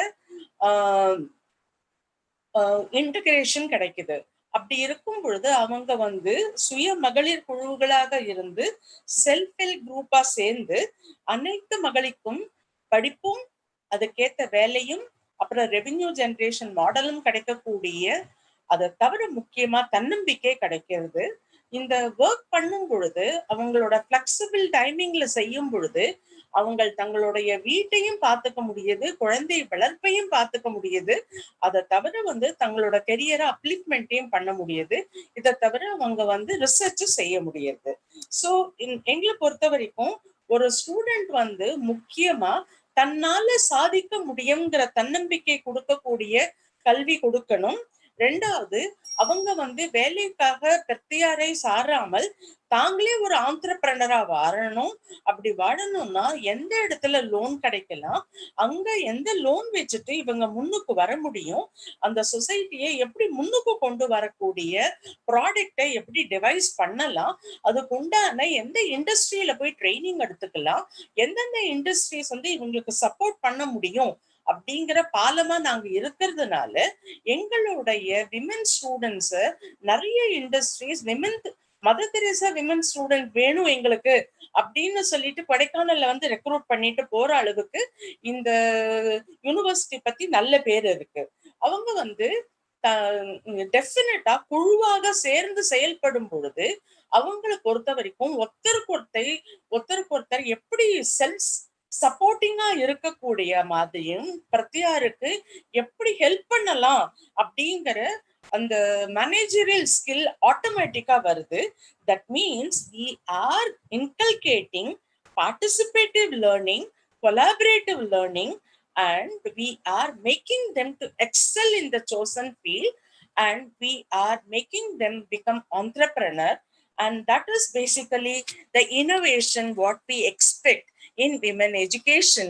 So சுய சார்பு தாங்களே இருக்க போற பட்சத்தில் டெஃபினட்டா இவங்களால முன்னுக்கு கொண்டு வர முடியும், தன்னை சார்ந்த சமூகத்தையும் முன்னுக்கு கொண்டு வர முடியும் என்பதில் மதர் தெரேசா விமென்ஸ் யூனிவர்சிட்டி மிக மிகுந்த தெளிந்த நோக்குடன் செயல்படுகிறது. வாய்ப்பு அளிப்பதற்கு நன்றி. இதை தவிர நாங்க traditional courses like chemistry, physics, computer science, data science, integrated courses, exit during third year. Then one more course, if they want, they can join choice-based credit system. இது அவ்வளவுமே இந்த இனோவேஷன்ல இருக்கு.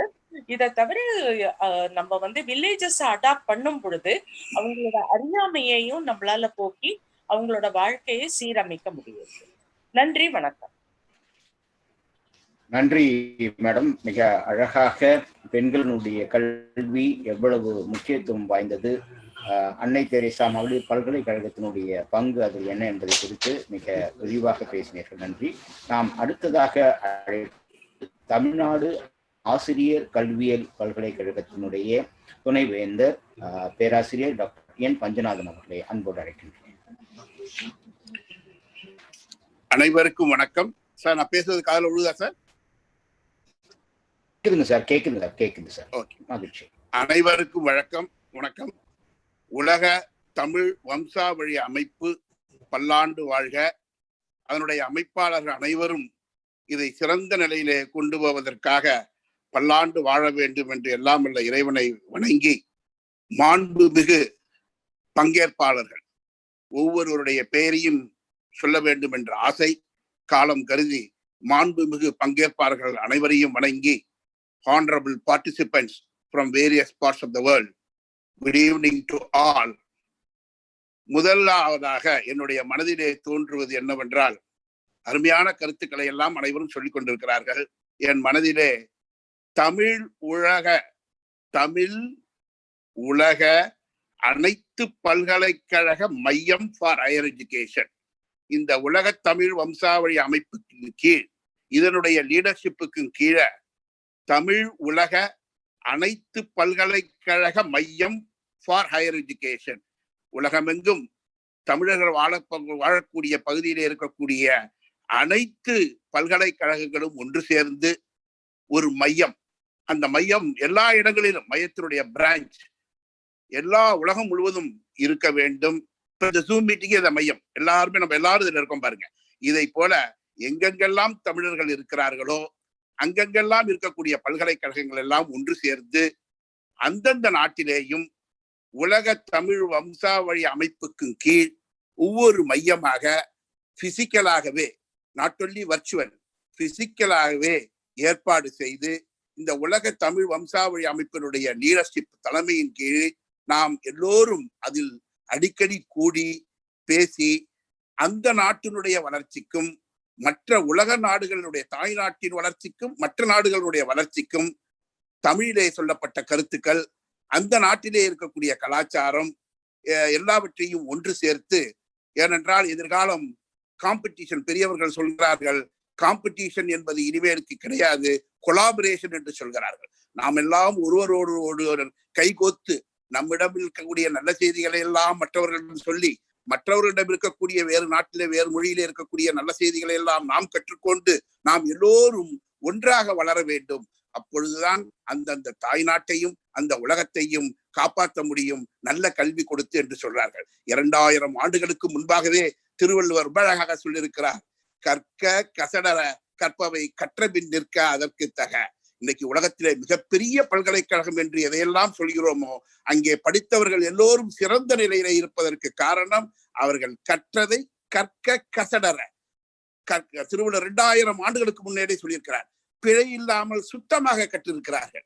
அதே போல பார்த்தீர்கள் என்றால் அதற்கு தக நடந்து கொள்கிறார்கள். அவங்க அருமையாக சில பேர் பேசும்போது சொன்னாங்க, எலக்ட்ரிக்கல் இன்ஜினியர் படிச்சவருக்கு லைட்டு போயிடுச்சுன்னா ஆன் பண்ண தெரியலங்கிறார். ஏன்னா அதற்கு தக அவரால் இருக்க முடியவில்லை. அது பண்பாக இருந்தாலும் அன்பாக இருந்தாலும் டெக்னிக்கல் குவாலிட்டிஸாக இருந்தாலும் எதை படித்தோமோ, எத்திக்ஸாக இருந்தாலும் வேல்யூஸாக இருந்தாலும் எதை படித்தோமோ அதன்படி நாம் நடந்து கொள்ள வேண்டும் என்பதுதான் 2000 ஆண்டுகளுக்கு முன்றையாவே நம்மளது திருவள்ளுவர் அழகாக சொல்லி இருக்கிறார். அதன்படி நாம் அதை செய்ய வேண்டும். அதற்கு இப்படி ஒரு மையம் ஆரம்பித்து உலக தமிழ் வம்சாவழி அமைப்பின் சிறந்த தலைமையிலே நடந்தால் சிறப்பாக இருக்கும் என்று கூறி, மீண்டும் ஒரு முறை இதை ஏற்பாடு செய்த அத்தனை பேரும், ஒருவருடைய பேரும் செல்வகுமார் சாராகட்டும், ஜான் சாராகட்டும், ஒவ்வொருத்தருடைய பேரும் சொல்ல வேண்டும் என்ற ஆசை, காலம் கருதி அத்தனை பேருக்கும் பாராட்டுகளையும், வந்திருக்கக்கூடிய அத்தனை பேர் சார்பாகவும் பாராட்டுகளையும், தமிழ் மக்களின் சார்பாக பாராட்டுகளையும், அவர்களுடைய முயற்சிக்கு நாங்கள் உறுதுணையாக இருப்போம் என்ற உறுதியையும், குவாலிட்டி இஸ் எ ஜேர்னி என்று ஆங்கிலத்திலே சொல்வார்கள். Quality is a journey, it is not a destination. இன்னைக்கு இருக்கிற குவாலிட்டி, நல்ல குவாலிட்டி எஜுகேஷன் குடிச்சோன்னு இன்னையோட முடியல, நாளைக்கு என்ன உலகத்துல வருது மறுபடியும் குவாலிட்டி கண்டினியூ ஆகும். உலகத்திலே புதுமைகள் வர வர இன்னோவேஷன், அருமையான டாபிக் கொடுத்திருக்காங்க. புதுமைகள் வர வர வர குவாலிட்டியும் இம்ப்ரூவ் ஆகிட்டே போகும். That is the reason we call quality is a journey. It is not a destination. அதை சிறப்பாக நாம் எல்லாரும் ஒன்று சேர்ந்து செய்வோம். அதற்கு ஒரு மாநாடு ஏற்பாடு பண்ண போவதற்கான முன்னேற்பாடு மாநாடு தான் என்று இதை கூட்டம் என்று இதை சொல்கிறோம். அதிலே நாம் நிச்சயமாக கலந்துரையாடு, கொலாபரேட் பண்ணி ஒருத்தங்க பெஸ்ட் பிராக்டிஸை தெரிந்து கொண்டு அந்த நாட்டுக்கும் அந்த உலகத்திற்கும் பெரிய அளவிலே குவாலிட்டி எஜுகேஷனை கொடுப்பதற்கு நாம் என்னென்னலாம் செய்ய முடியுமோ, அந்த நாட்டினுடைய அரசாங்கங்கள் என்ன சொல்கிறதோ அதையெல்லாம் செயல்படுவதற்கு நாம் எல்லாம் ஒற்றுமையாக இருப்போம் என்று இந்த நேரத்திலே தெரிவித்துக் கொண்டு, அந்த இன்னோவேஷன் கரிக்குலத்திலே இருக்க வேண்டும், இன்னோவேஷன் பெடகாஜிலே இருக்க வேண்டும். 158 மெத்தட் இருக்கிறாங்க, student centric teaching methods in teacher education. they say more than 158 methods are there இருக்கிறாங்க. நம்முடைய தமிழிலே பழமையிலே பல ஆண்டுகளுக்கு முன்னாலே பாடி பாடம் நடத்துவது, ஆடி பாடம் நடத்துவது, இப்படி பல்வேறு மெத்தட் 158 மெத்தட் இருக்குன்னு சொல்றாங்க. ஆனா இன்னைக்கு நம்ம டீச்சர் சென்டர், ஒரு கிளாஸுக்குள்ள போனோம்னா டீச்சர் தான் நம்ம நாடி பேசிக்கிட்டு இருக்காரே தவிர ஸ்டூடெண்ட் சென்டர்டா இன்னும் முழு அளவுக்கு வரவில்லை. ஆகையினாலே அதெல்லாம் வர வேண்டும் என்று சொன்னால் இந்த அமைப்பின் மூலமாக சிறப்பாக இன்னோவேஷன் கரிக்குலம், இன்னோவேஷன் இன் பெடகாஜி, இன்னோவேஷன் இன் ரிசர்ச், இன்னோவேஷன் இன் இன்ஃப்ராஸ்ட்ரக்சர், எந்த ப்ரோக்ராம் இருந்தாலும் 4 நிமிஷம் முடிச்சிடறேன். என்ன ப்ரோக்ராம் இருந்தாலும் அந்த ப்ரோக்ராமுக்கு ஒரு அவுட்கம் இருக்கும், அது முக்கியம் இல்லை. அவுட்கம் பேஸ்டு ப்ரோக்ராம், சமுதாயத்திற்கு என்ன தேவை அதற்கு போன்ற ரிசர்ச் இருக்கணும். சமுதாயத்திற்கு என்ன தேவை அதற்கான பாடத்திட்டம் இருக்கணும். நம்ம எதோ ஒன்றாவது வச்சுட்டு அதுக்கு ப்ரோக்ராம் அவுட்கம் இருக்கு, அவுட்கம் எதை வச்சிருந்தாலும் ஏதோ ஒரு அவுட்கம் இருக்கும். அது ஆனா பலன் உள்ளதாக இருக்குமா? அதற்காக தான் அவுட்கம் பேஸ்டு. என்ன தேவையோ சமுதாயத்திலே அந்த சமுதாயத்துக்கு தேவைக்கு தகுந்தால் போல் ஆராய்ச்சி, தேவைக்கு தகுந்தால் போல் பாடத்திட்டம், தேவைக்கு தகுந்தால் போல் பாடம் சொல்லிக் கொடுக்க டீச்சிங் லேர்னிங் ப்ராசஸ், பெடகாஜி, இப்படி எல்லாம் நாம் செய்ய வேண்டும். இன்ஃப்ராஸ்ட்ரக்சர் ஃபெசிலிட்டி இப்படி எல்லாம் நாம் கொடுக்க வேண்டும். அதற்கு நாம் எல்லோரும் ஒன்றாக இணைந்து எல்லாரிடம் இருக்கக்கூடிய திறமைகளையும் ஒன்று சேர்ந்து உலக தமிழ் மக்கள் வாழவும், தமிழ் மக்கள் மூலமாக உலகத்தில் இருக்கக்கூடிய அனைவரும் வாழ்வதற்கும், அனைவரும் ஒன்று சேர்ந்து வாழ்வதற்கும் இந்த உலக தமிழ் வம்சாவழி அமைப்பு பல்லாண்டு வாழ்ந்து நிறைய நாம் எல்லோருக்கும் கைடன்ஸ் கொடுக்க வேண்டும், அவங்க லீடர்ஷிப் எடுத்து நம்ம எல்லாம் ஒருங்கிணைத்து செய்ய வேண்டும் என்று இந்த நேரத்தில் கேட்டுக்கொண்டு, மீண்டும் ஒரு முறை இந்த உலக தமிழ் வம்சாவழி அமைப்பை சேர்ந்த பெரியவர்களை தமிழ் உலக அனைத்து பல்கலைக்கழக மையம் ஃபார் ஹையர் எஜுகேஷன், உயர்கல்விக்காக ஏதாவது நிறுவ முடியுமா என்பதை நினைத்து அப்படி செய்தோம் என்று சொன்னால் அது நிறைய பலன்களை கொடுக்கும் என்பதை இந்த நேரத்திலே தெரிவித்துக் கொண்டு, நல்ல வாய்ப்பை கொடுத்து மிகவும் பொறுமையாக கேட்டுக்கொண்டிருந்த அத்தனை பேருக்கும் என்னுடைய வணக்கத்தை தெரிவித்து விடைபெறுகிறேன். நன்றி, வணக்கம். நன்றி ஐயா. உள்ளபடியே உங்களுடைய ஆலோசனைக்கு மிக மிக மிக நன்றி. உலக தமிழ் வம்சாவளி அமைப்பின் கீழ் ஒரு உயர் கல்வி மையத்தை அமைக்க வேண்டும் என்று ஒரு வேண்டுகோளை வைத்திருக்கிறீர்கள். நிச்சயமாக இது கருத்தில் எடுத்துக்கொள்ளப்படும். இதற்கான முயற்சிகள் அனைத்தும் நாங்கள் ஏற்பாடு செய்வோம். உங்களுடைய மேலான ஆலோசனை மிக்க நன்றி. அது மட்டுமல்ல, கல்வியில் எத்தனை முறைகள் இருக்கிறது என்று சொன்னீர்கள். என்னை பொறுத்த வரைக்கும் யார் நல்ல ஆசிரியர் என்று சொன்னால், யார் அதிகம் படித்தவர் நல்ல ஆசிரியர் இல்லை, அதிகம் படித்ததை எவ்வளவு எளிமையாக சொல்லித் தருகிறார்களோ அவர்தான் நல்ல ஆசிரியர் என்று சொல்வார்கள். ஆகவே அந்த வகையிலே கற்பித்தலினுடைய முறையை பற்றி மிக அழகாக பேசினீர்கள். மிக்க நன்றி. நாம் அடுத்ததாக பேச அழைப்பது மனோன்மணியம் சுந்தரனார் பல்கலைக்கழகத்தினுடைய துணைவேந்தர் டாக்டர் பிச்சுமணி அவர்களை நான் அன்போடு பேச அழைக்கின்றேன். அனைவருக்கும் இனிய மாலை வணக்கம். உலகத்தமிழ் வம்சாவளி அமைப்பின் சார்பாக இந்த இனோவேஷன் எஜுகேஷன் சம்மிட் நடத்தப்பட்டு வருகிறது. இதற்காக திரு செல்வகுமார் அவர்களுக்கும் ஒருங்கிணைப்பாளர் திரு தன்ராஜ் அவர்களுக்கும் எனது நன்றியையும் வணக்கத்தையும் தெரிவித்துக் கொள்கிறேன். இந்தியாவின் சதர்ன் மோஸ்ட் பார்ட்டில் உள்ள மனோன்மணியம் சுந்தரனார் யூனிவர்சிட்டி, தமிழகத்தின் கடைக்கோடியில் தென்கோடியில் உள்ள மனோன்மணியம் சுந்தரனார் பல்கலைக்கழகத்திலிருந்து வருகிறேன். எங்கள் பல்கலைக்கழகத்தின் பற்றி ஓரிரு வார்த்தைகள் சொல்லி இந்த இது இன்னோவேஷன் குறிப்பாக சில வார்த்தைகள் சொல்ல விரும்புகிறேன். இந்த பல்கலைக்கழகம் தமிழறிஞர் மனோன்மணியம் சுந்தரனார் பெயரால் அமைக்கப்பட்டது. மனோன்மணியம் சுந்தரனாரை பற்றி இரண்டு குறிப்புகள் சொல்ல விரும்புகிறேன். தமிழ்த்தாய் வாழ்த்து தமிழக அரசால் ஏற்கப்பட்டு கிட்டத்தட்ட இந்த வருஷத்தோடு 50 வருடங்கள் ஆகிறது. தமிழக அரசால் அங்கீகரிக்கப்பட்ட தமிழ்த்தாய் வாழ்த்தை தமிழ் கூறும் நல்லுலகுக்கு அளித்தவர்.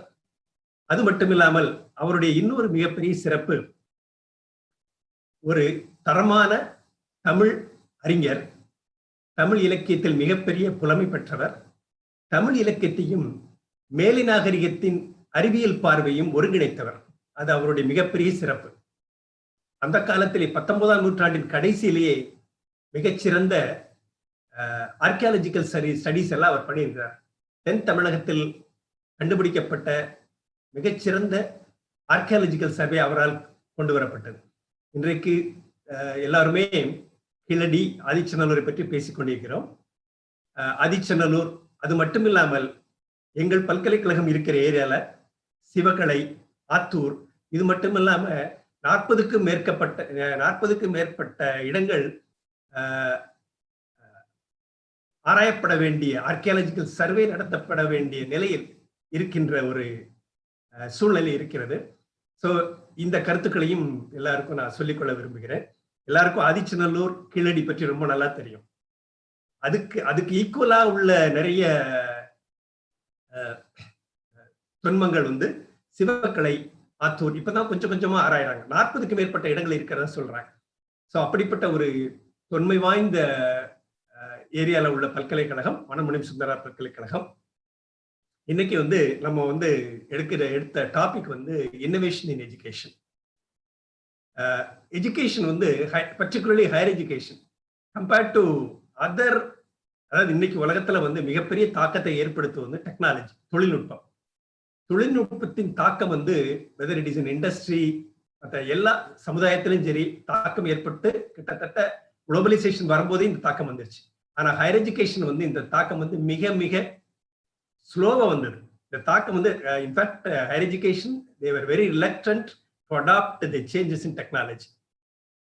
அந்தருடைய பாதிப்பு வந்து இன்னைக்கு COVID-19ல நமக்கு இருக்குது. So higher education institutions, they are grappling with a lot of pressure and the ripple effects of the COVID-19. This is a kind of a permanent impact on higher education. எப்படின்னா இன்னைக்கு வந்து நம்ம வந்து ஹையர் எஜுகேஷன் இன்ஸ்டிடியூஷன் எடுத்துக்கிட்டோம்னா நிறைய types இருக்குது.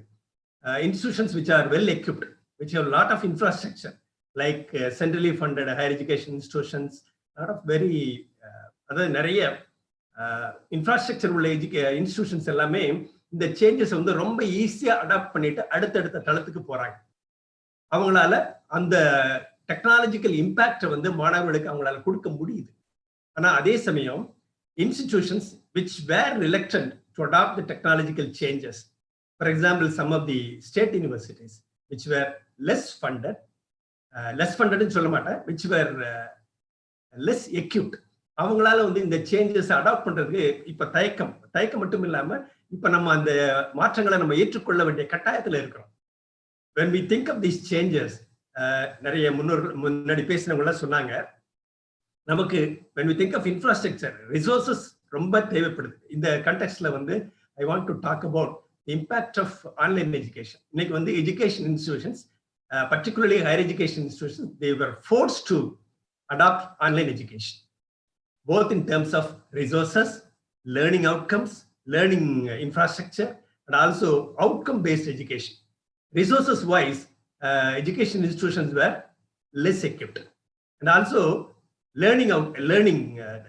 students பத்தி பேசும்போது இன்னைக்கு students they were all equally brilliant. அந்த மாணவர்களுக்கு ஒரு தரமான ஒரு டெக்னாலஜிக்கலி அட்வான்ஸ்ட் ஒரு எஜுகேஷன் நம்ம கொடுக்க வேண்டிய கட்டாயத்துல நம்ம இருக்கிறோம்.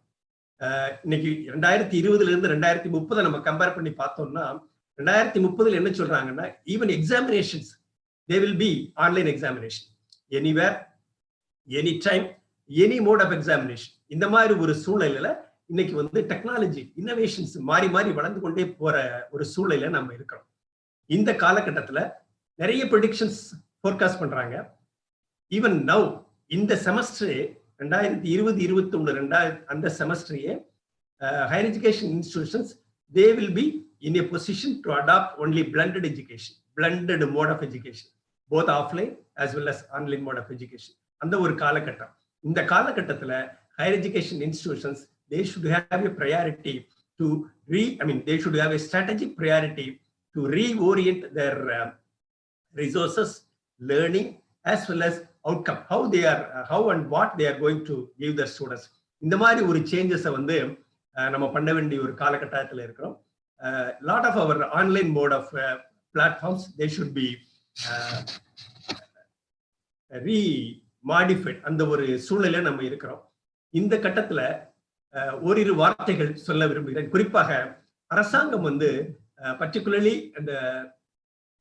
இந்த லெஸ் டெவலப்ட், லெஸ் இன்ஃப்ராஸ்ட்ரக்சர் உள்ள யூனிவர்சிட்டிஸ்க்கு வந்து they should give stronger support. and also இன்னைக்கு இந்த எல்லா இடத்துக்கும் இந்த டிஜிட்டல் டிவைட் சொல்றாங்க இல்லையா, ஒரு டெவலப்டு ஒரு கிராமத்துல இருக்கிற ஒரு பையனுக்கும் ஒரு சிட்டில இருக்கிற பையனுக்கும் உள்ள ஆன்லைன் மோட் ஆஃப் எஜுகேஷனை அவன் அடாப்ட் பண்றதுக்குள்ள மேஜர் ப்ராப்ளம் வந்து இன்டர்நெட் இன்டென்சிட்டி வந்து கம்மியா இருக்குது.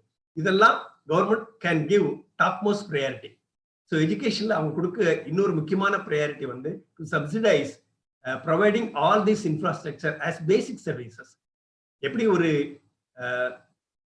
ஸோ எஜுகேஷனுக்கு கவர்மெண்ட் கொடுக்கறதுக்கு வந்து இது ஒரு வாய்ப்பாகவும் எடுத்துக்கலாம். For example to develop internet facilities and also to provide specific and subsidized communication platforms. அதெல்லாம் வந்து கவர்மெண்ட் கொடுத்தா ரொம்ப வசதியா இருக்கும். இன்னைக்கு வந்து இன்னோவேஷன் நம்ம சொல்லும்போது வந்து முன்னாடி பேசுற நிறைய பேர் சொன்னாங்க ஒரு கருத்து. இதுல I also want to support their advices. For example, the innovation and our mode of education should integrate more traditional knowledge. That is very, very important. Traditional culture, traditional values. More importantly, we should design our education in such a way that this is more in tune with our environment. Environment-based education, traditional knowledge-based education, இதெல்லாம் நம்ம ஸ்டூடெண்ட்ஸுக்கு கொடுக்கணும். So இந்த கண்டெக்ஸ்ட்ல alumni who were all there in various parts of the world, and also particularly Tamil diaspora, they should, they should come forward to support those who are needy in terms of higher education. They should provide their valuable support.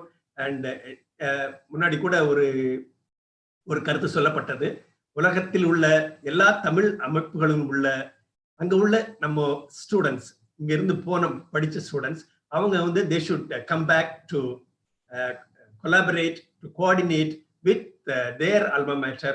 So these are some of the priority which we can support our brethren, our younger generation, so that they also come forward to the higher levels which they richly deserve.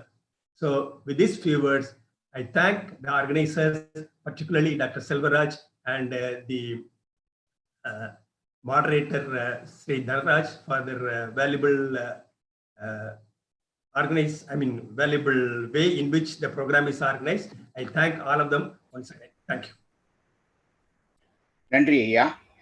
Manonmaniam சுந்தரனுடைய அந்த தமிழ்த்தாய் வாழ்த்து பாடலில் ஆரம்பித்து தமிழர்களுடைய தொன்மை, தமிழுடைய கலாச்சாரம், தமிழர்களுடைய பண்பாடு எல்லாம் கீழடியில் போன்று பல இடங்களில் புதைந்திருக்கிறது, அதையெல்லாம் எடுக்க வேண்டும் என்று பல அரிய கருத்துக்களை சொல்லியிருக்கிறீர்கள். அது மட்டுமல்ல, உலகெங்கும் இருக்கக்கூடிய முன்னாள் மாணவர்கள் கல்விக்கு தேவைக்காக நாம் ஒன்றாக இணைய வேண்டும் என்ற ஒரு கருத்தை வழங்கியதற்கு நன்றி. அடுத்ததாக நாம் பேச அழைப்பது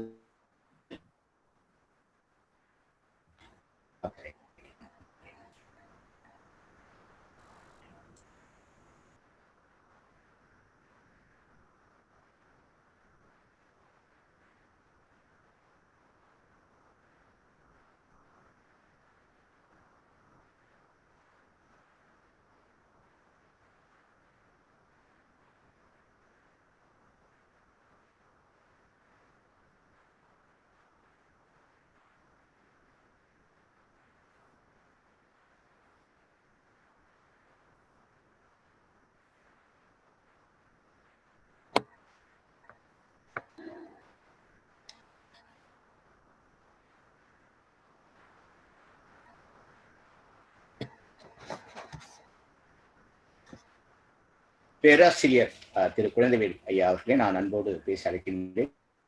பெரியார் பல்கலைக்கழகத்தினுடைய துணைவேந்தர் அவர் தங்களுடைய கருத்தினை முன்வைக்குமாறு நான் அன்போடு கேட்டுக்கொள்கின்றேன்.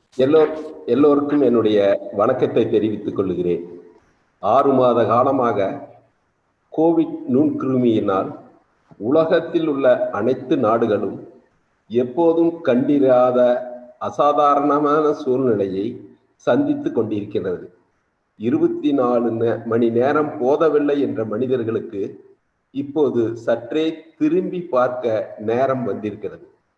மாணவர்கள், ஆசிரியர்கள், பெற்றோர்கள், அரசு அதிகாரிகள், பொதுஜனம் எல்லோரும் ஒரு மன அழுத்தத்தில் உள்ளனர். ஆகவே இத்தருணத்தில் நம்முடைய எல்லா செயல்களும் தொழில்நுட்பத்தின் வழியாக இந்த அசாதாரண சூழலை எதிர்கொண்டு உள்ளோம்.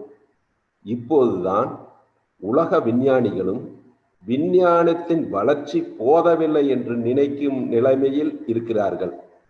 ஆகவேதான் இந்த நுண்கிருமிக்கு இன்னும் மருந்து கண்டுபிடிக்கவில்லை என்று உலகம் பூரா ஆதங்கப்பட்டு கொண்டிருக்கிறார்கள்.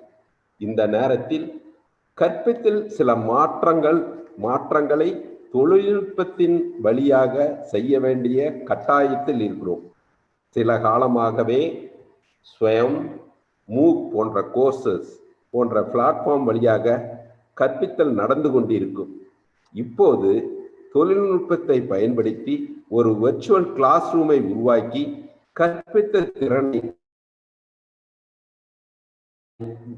உருவாக்க வேண்டும் என்று கேட்டுக்கொள்கிறேன். இந்த கல்வியில் பாடம் மட்டும் இல்லாமல் கலாச்சாரம், பண்பாடு, மனித நேயம் ஆகியவை இந்த தொழில்நுட்பத்தின் வழியாக சிறப்பாக செய்ய முடியும். ஆகவே கல்வி ஒரு சிறந்த பரிமாண வளர்ச்சி அடைய இதை நல்ல தருணம் என்றே கூற வேண்டும். எப்போதும் 1990 முதல் உலகப்போர், 2ஆம் உலகப் போரில் தான் அதிகமான இன்வென்ஷன்ஸ், அதிகமான கண்டுபிடிப்புகள் எல்லாம் வந்தது. அதற்கு பின்னால் பெரிய அறிவியல் கண்டுபிடிப்புகள் வரவில்லை. இப்பொழுது 2020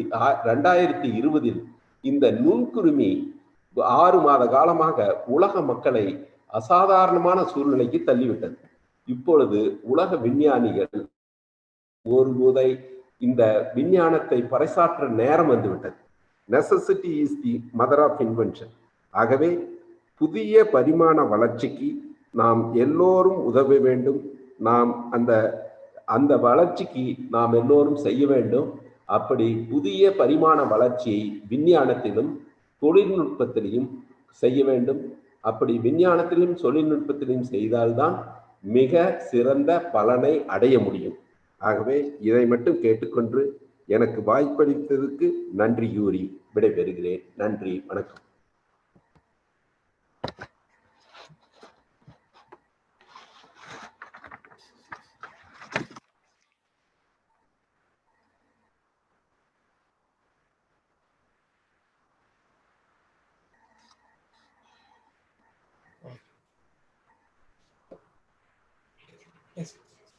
நன்றி ஐயா, உங்களுடைய கருத்துக்கு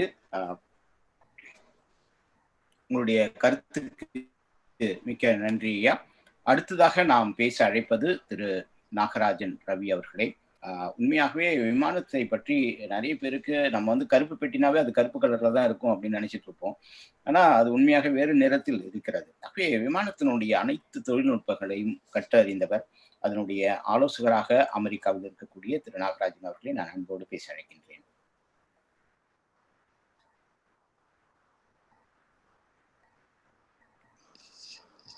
ஆன்றோர்கள் சான்றோர்கள் அனைவருக்கும் வணக்கம். செல்வகுமார் அவர்களுக்கும் வணக்கம்.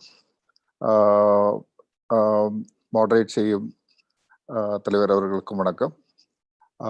நான் இப்போ பேச போற சப்ஜெக்ட் உங்களுக்கு என்னன்னா, ஐ எம் கன்சல்டிங் ஏர்பஸ். நானும் இளங்கலை பட்டப்படிப்பு இந்தியாவில் தான் படித்தேன். அதுக்கப்புறம் மாஸ்டர்ஸ் யூஎஸ்ல படித்தேன், யூகேல படித்தேன், டாக்டரேட் யூஎஸ்ல படித்தேன். நம்ம இங்கே இந்தியாவில் ஒரு ஜென்ரலாக ஒரு ஒப்பீனியன் என்னன்னா, பட்டதாரிகள், அதாவது இன்ஜினியரிங் படித்த பட்டதாரிகளுக்கு வேலை இல்லைன்னு சொன்னாங்க. சற்று முன்பு ஒரு பல்கலைக்கழக கரெக்டாக சொன்னாரு, எலக்ட்ரிக்கல் இன்ஜினியரிங் படிச்சவருக்கு பல்பு கூட மாற்ற தெரியல அப்படின்னு சொல்லிட்டு. அது என்னவோ உண்மைதான். ஆனா இந்த விமானத்தை பொறுத்த வரைக்கும் 2 குட் நியூஸ் இருக்கு. ஒரு குட் நியூஸ், ஒரு பேட் நியூஸ். இந்த பேட் நியூஸ் உலகத்தின் பெரிய விமானமான A380 சமீபமா ஏர்பஸ் தயாரிப்பதை நிறுத்தி கொண்டது. அதுதான் உலகத்தின் பெரிய கமர்ஷியல் பேசஞ்சரா இருந்தது. 580 to 620 பேரை ஒரே நேரத்தை கொண்டு போக முடியும். ஆனா அந்த அளவுக்கு டிராபிக் இல்லாதனால அந்த விமானத்தின் தயாரிப்பை நிறுத்தி கொண்டது ஏர்பஸ். ஆனா A320 நியோனுங்கிற ஒரு விமானத்தை இப்போ கண்டுபிடிச்சிருக்காங்க. 40% குறைவான எரிபொருள், சத்தம் மிக குறைவு மற்றும் எளிதான மெயின்டெனன்ஸ் இருக்கிறதுனால இந்தியாவில் மட்டும் கிட்டத்தட்ட இண்டிகோ அந்த மாதிரி பெரிய கம்பெனிகள் 300 to 400 விமானங்களை வருஷத்துல வாங்குறாங்க. உலகம் முழுக்க இதுதான் ஃபியூச்சரு. 4 பிளான்ட்ல இப்போ ப்ரொடியூஸ் பண்றாங்க. பிரான்ஸ் டுலூஸ், சைனால உள்ள பெய்ஜிங்கு, ஹாம்பர்க் ஜெர்மனி பண்ணிட்டு இருக்காங்க. ஸோ இதன் மூலமா 2021-22 இன்ஸ்ட்ருமெண்டேஷன், ஏர்கிராஃப்ட் மெயின்டெனன்ஸ்க்கு மிக நிறைய ஒரு ஆப்பர்ச்சுனிட்டி இருக்கு இன்ஜினியரிங்க்கு. ஸோ +2 முடிச்சு இன்ஜினியரிங் வரும்போது வெறும் ஏரோ நாட்டிக்கல் இன்ஜினியரிங் மட்டும்தான் இருக்கு. ஆனா இன்ஸ்ட்ருமெண்டேஷன் இன்ஜினியரிங் இப்போதைக்கு நான் டெஸ்ட் பைலட்டா இருக்கிறதால அது ஒரு தனி கோர்ஸா படிச்ச பிறகுதான் பைலட் கோர்ஸ் படிக்க முடியும். அதை பல பல்கலைக்கழகங்கள்ல சேர்த்தாங்கன்னா அவங்களுக்கு நிறைய ஆப்பர்ச்சுனிட்டிஸ் இருக்கு. ஏன்னா 2021-25 6000 புது விமான நிலையங்கள் வரப்போகுது. அந்த விமான நிலையங்கள்ல கிட்டத்தட்ட ஒரு 6 to 7 மில்லியன் ஏடிசி இன்ஜினியர்ஸ் வேணும். அதுக்கு இன்ஸ்ட்ருமெண்டேஷன் படிச்சிருந்தா தான் முடியும். அதனால இங்க இருக்கும் அனைத்து பல்கலைக்கழகங்களும் அந்த படிப்பை கொஞ்சம் பரிசீலனை செய்யும்படி கேட்டுக்கொள்கிறேன். அமெரிக்காவில் இந்த படிப்பு 2 வருடமாக வந்துவிட்டது. இந்தியாவிலும் அதே மாதிரி நிறைய பல்கலைக்கழகங்களை வந்தால் வருங்கால இன்ஜினியரிங் ஸ்டூடெண்ட்ஸ்க்கு இது ரொம்ப யூஸ்ஃபுல்லா இருக்குன்னு குறிப்பிட்டு எல்லோருக்கும் நன்றி. இந்த வாய்ப்பு அளித்ததுக்கு நன்றி, வணக்கம்.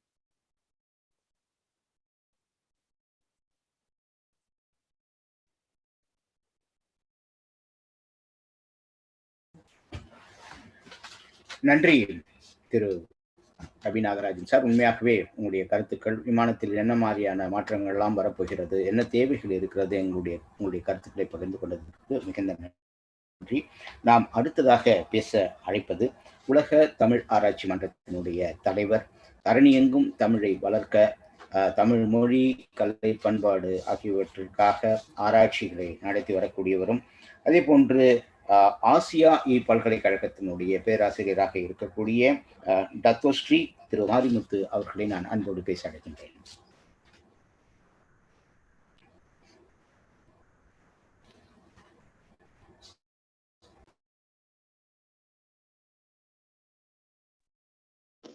கேக்குதுங்களா? வணக்கம். இந்த நிகழ்வை ஏற்பாடு செய்த திரு சிவகுமார் அவர்களுக்கும், இந்த ஜூம் மீட்டிங்கில் தலைமையை தாங்கும் திரு தனராஜ் அவர்களுக்கும் என்னுடைய வாழ்த்துதலையும் நன்றியும் தெரிவித்துக் கொண்டு என்னுடைய சிறிய உரையை ஆங்கிலத்தில் கொடுக்க விரும்புகின்றேன். அதாவது இந்த நிகழ்வின் தலைப்பு இன்னோவேஷன் எஜுகேஷன். எந்த மாதிரியான மாறுதல்களை கல்வியின் மூலம் நாம் கொண்டு வர முடியும் என்ற ஒரு தலைப்பை கொடுத்திருக்கின்றீர்கள். இந்த தலைப்பை பார்க்கும் பொழுது கல்விமான்கள் எப்பொழுதுமே எந்த மாதிரியான மாறுதல்களை நம்ம கல்வி துறைக்கு கொண்டு வர முடியும் என்று பல காலமாக யோசித்து பயன்பட்டு வந்திருக்கின்றார்கள். ஆனாலும் இந்த 21st century என்று சொல்லும் பொழுது 21ஆம் நூற்றாண்டிலே அதிகமான மாறுதல்கள் வந்திருக்கின்றது. The 21st century has brought in many changes. Oppenheimer said that the world changes as you walk in it. அப்படின்னா நீங்க the change is so very very important. Change is taken for granted. அந்த அடிப்படையில் நம்முடைய கல்வியை இந்த மாறுதல்களுக்கு எப்படி நம்ம ஒப்பிட்டு பார்க்க முடியும் என்ற அடிப்படையில் இந்த கருத்தரங்கம் இருக்கின்றது. How do educators deal with the changes in society?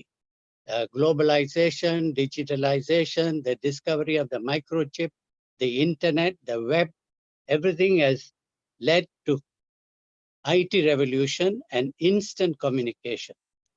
The availability of knowledge, அதாவது நம்முடைய அறிவு சார்ந்த நாலேஜ், அது ஒரு 10 வருடங்கள்ல இரட்டிப்பாக வருகின்றது என்று ஆய்வாளர்கள் சொல்லியிருக்கின்றார்கள். It doubles in a period of 10 years. Educators and curriculum developers have the problem of selecting the knowledge which is relevant and which is not. The teacher's role, அதாவது ஆசிரியருடைய தன்மை the changes from the sole transmitter of knowledge and skills to that of a manager.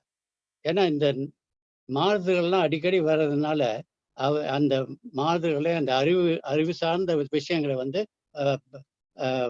ஸ்டூடெண்ட்ஸ்க்கு எப்படி கொண்டு செல்வது என்ற அடிப்படையில் அவர்கள் எப்பொழுதுமே அதாவது ஆராய்ந்து அதுக்கு வேண்டிய நடவடிக்கைகளை எடுத்துக்கொண்டு வருகின்றார்கள் என்று சொல்லலாம். The methodology changes from the didactic method of chalk and talk to one of the cooperative and collaborative learning. Many educators, parents, friends, and the internet gives rise to self-learning, e-learning, hybrid learning. இந்த மாதிரியான systems இப்போ இருக்கிறது. அதாவது COVID-19 பற்றி சிலர் பேசினாங்க. அந்த COVID-19 தாக்கம் என்னவென்றால், இந்த போதிக்கும் முறை e-learning, the methodology was e-learning, fully in e-learning. 3 மாதங்களாக லாக்டவுன் இருந்த காலத்துல universities adopted the e-learning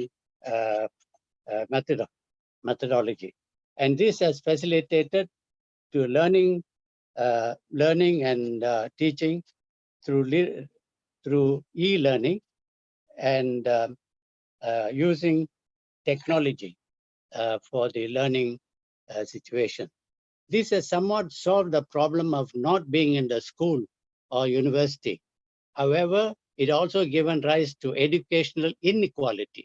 அதாவது இவங்கெல்லாம் வந்து e-learning சொல்லும் பொழுது those who have got the hardware, the computer, will be able to get this. This leads to digital divide. There's inequality for those students who are in rural areas, in villages, are not able to access the e-learning mode because they do not have the facilities. They are not connected. There is no internet connection, and they also do not have the hardware.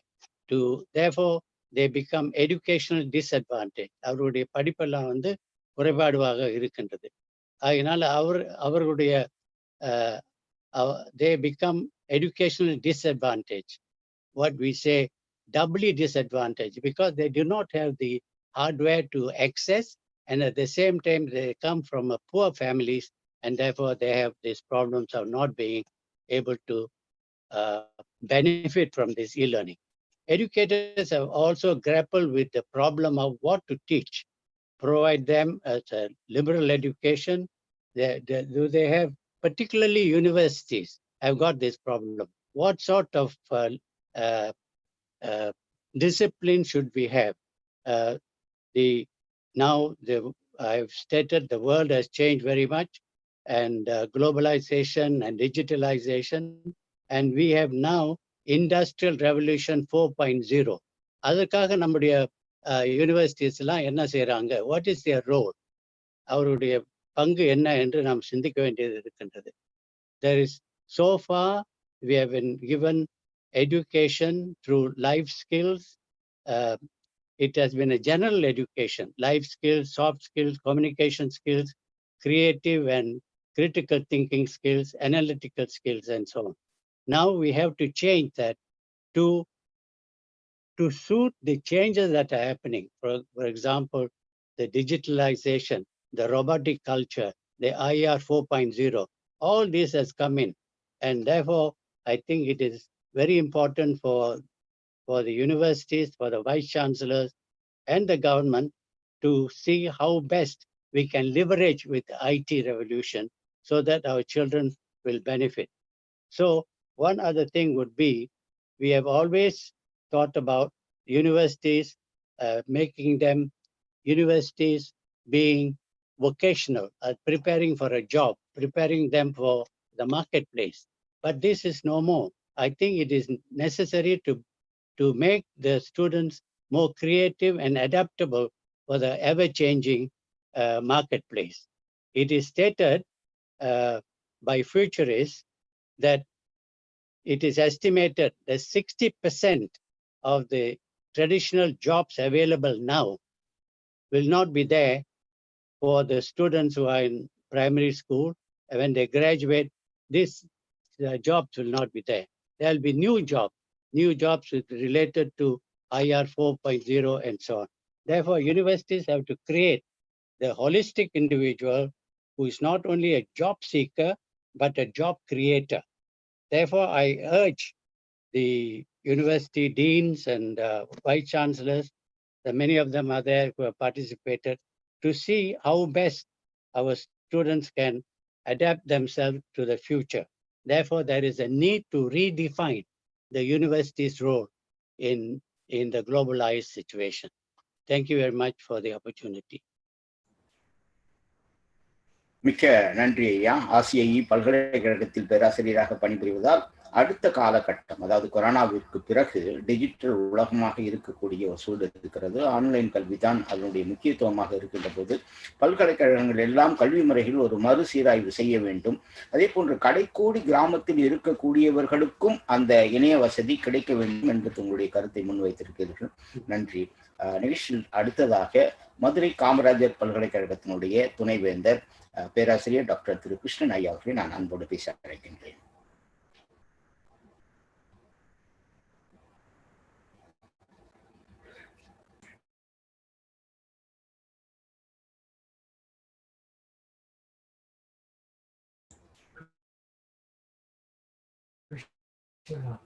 Madurai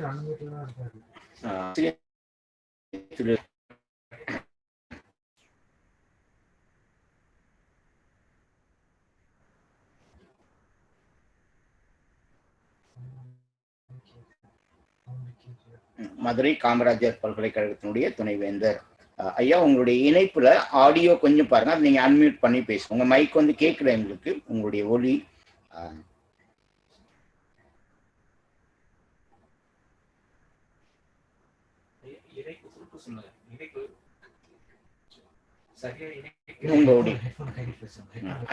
உங்களுடைய headphone இருந்தா கூட நீங்க கொஞ்சம் அதை கழட்டிட்டு பேசினா கூட கொஞ்சம் கேட்கலையா? உங்களுடைய இது வரல. உங்க ஹெட்போனை கழட்டிட்டு கம்ப்யூட்டர் ஆடியோல கூட நீங்க அப்படியே பேசலாம். ஆமா, அதை ஹெட்போனே எடுத்துருங்க. எடுத்துட்டு நீங்க அப்படியே நேரடியா அந்த கம்ப்யூட்டர் ஆடியோன்னு கேட்கும், அதுக்கு நீங்க ஓகே கொடுங்க.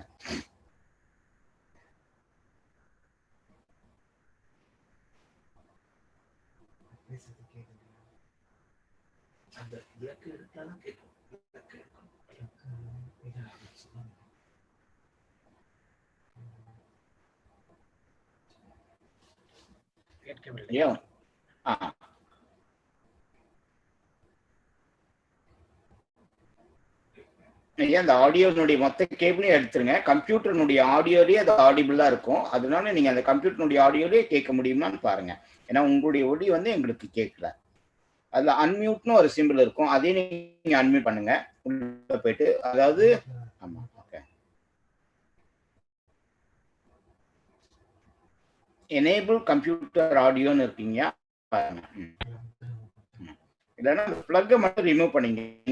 ஹெட்ஃபோன் பிளக் வந்து நீங்க சொருவி இருப்பீங்க இல்லையா, அதை நீங்க ரிமூவ் பண்ணிடுங்க. டோட்டலி உங்க காதுல இருந்து சிஸ்டத்துல இருந்து ரிமூவ் பண்ணிடுங்க.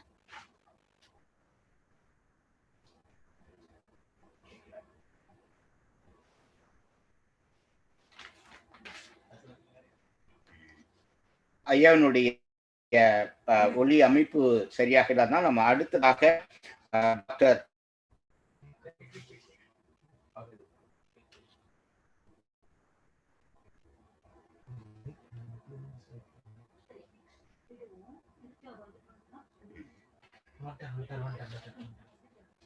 ஐயா கொஞ்சம் பேசுங்க ஐயா. ஆமா,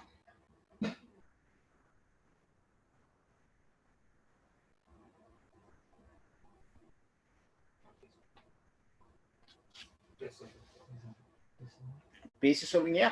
ஆமா,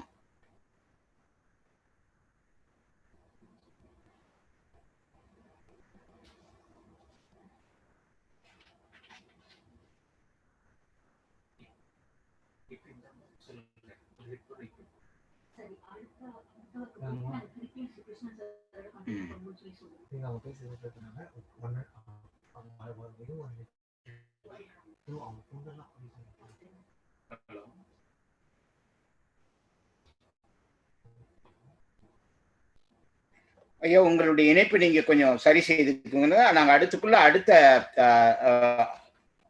அறிவு சார்ந்த அடுத்த பெருமக்களை நான் அழைக்கின்றேன். நீங்க அது வரைக்கும் உங்களுடைய ஆடியோ சரியா இருக்கிறது தான் சரி பார்த்துக் கொள்ளுங்க ஐயா.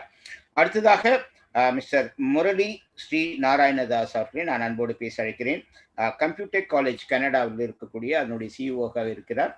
அவரை நான் அன்போடு பேச அழைக்கிறேன். அதற்கு பிறகு ஐயா பேசுங்கய்யா.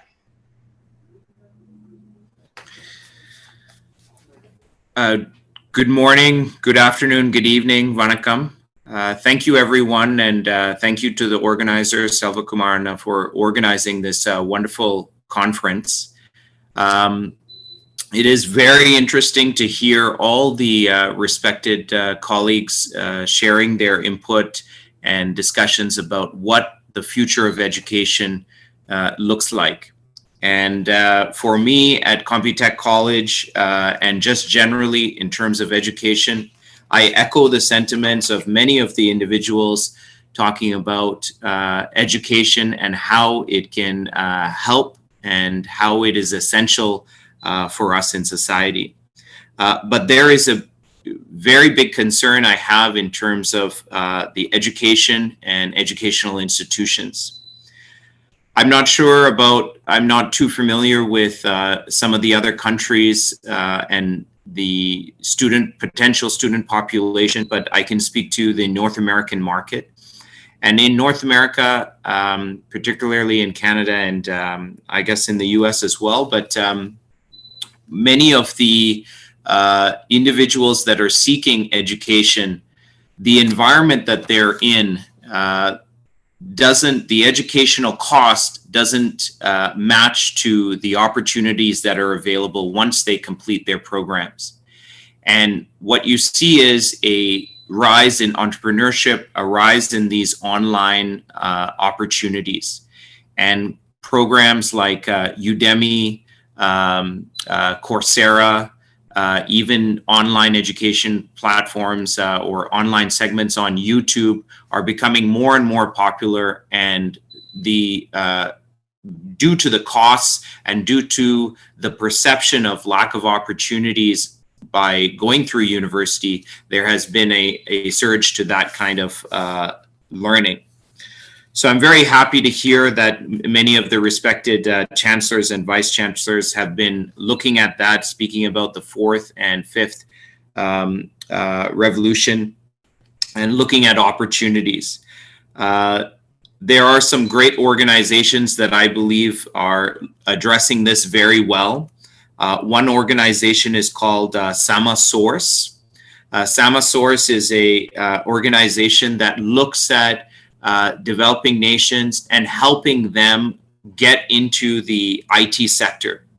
That is looking at entry-level opportunities into IT, whereby they can become successful and then accelerate into higher opportunities in IT. And one of the gentlemen spoke about the lack of accessibility for those people in the village areas or remote areas of various countries, and this is a huge concern.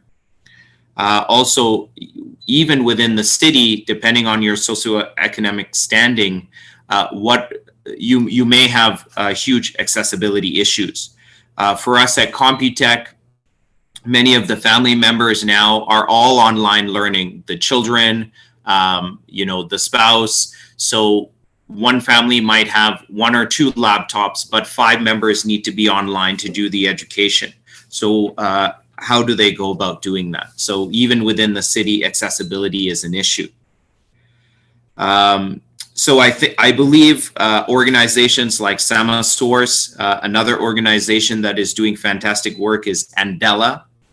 And this speaks to the future of educational opportunities.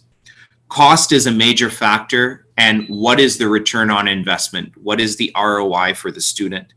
Some educational institutions here in Canada, and I know in the US as well, offer free education and only to be paid once the student gets for example, one institution here, only when the student gets a job that is $50,000 or more will they be required to pay their tuition. So if they don't get that job opportunity that is $50,000 or more, their education is free.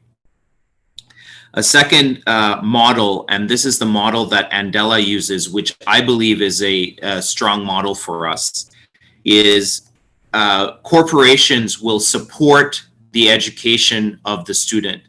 So they will pay the student to educate. Andela is based in Africa, and many of the student population there feel, why should I go into an education that I'm not going to get any income because I need to support my family?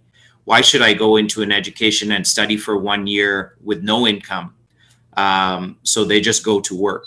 But the Andela model pays the person to study by doing basic entry-level work for the corporation. So the corporation can see the work ethic, the capacity of that individual, and if they like them, they can continue to invest in them and get their work done. So it's a very interesting model, and in my view, it is the future of education.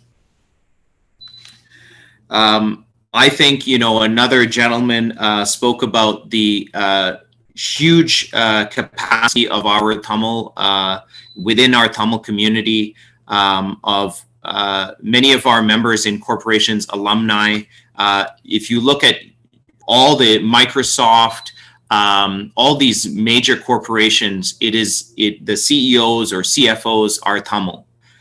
So we have a easy opportunity that will say low-hanging fruit to tap into this and provide educational opportunities for the student. And I'm talking about that pay the student opportunity. I will cut it short by saying just a few things, few last points. BBC just released a documentary or paper on the aging population, worldwide aging population, reduction on new births.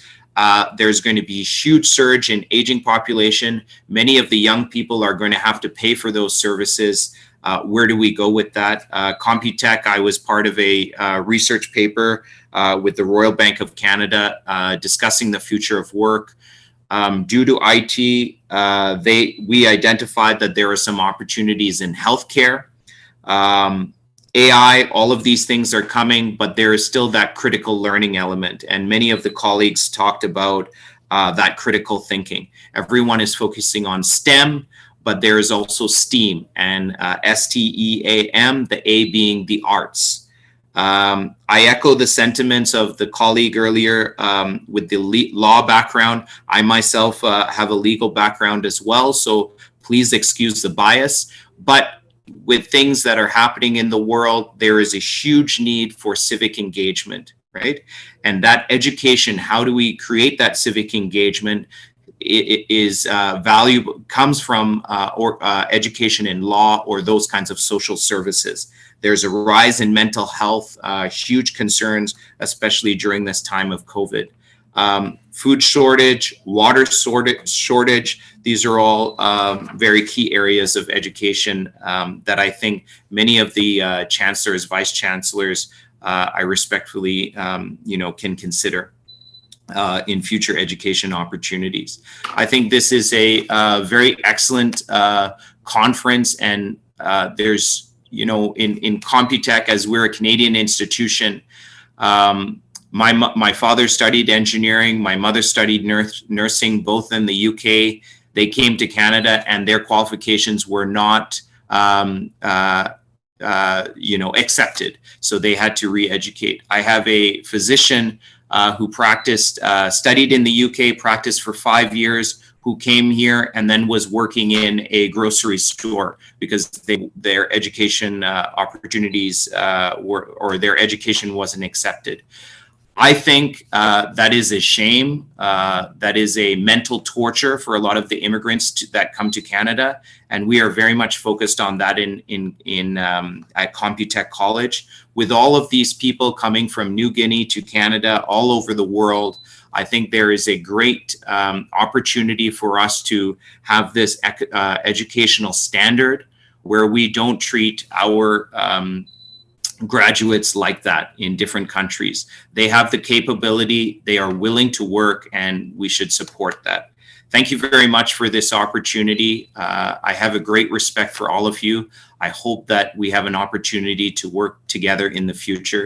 Education is the key, and I look forward to working with you. Thank you, Selvakumar and all those people involved in this for putting this together. Thank you. Vanakkam.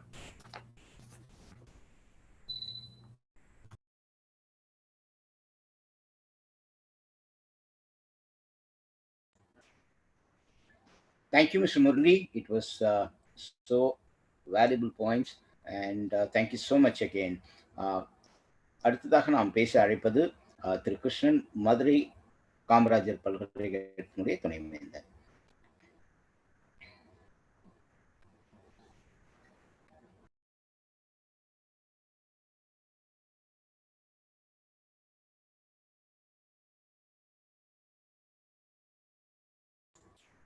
ஐயா, உங்களுடைய audio கேட்கல, நீங்க மறுபடியும் நீங்க unmute பண்ணிட்டு பேசணும்.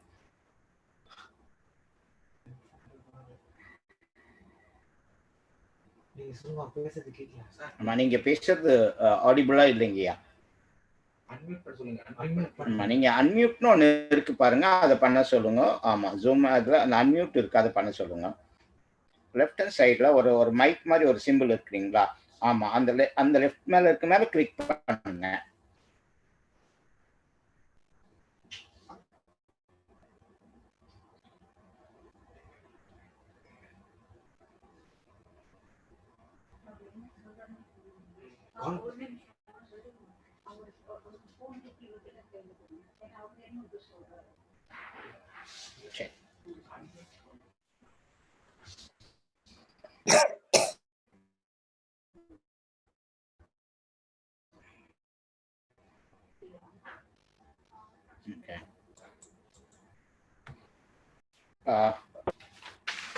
Krishnan sir, உங்களுடைய இணைப்புல ஒளி இல்லை, அதனால நம்ம அடுத்ததாக திரு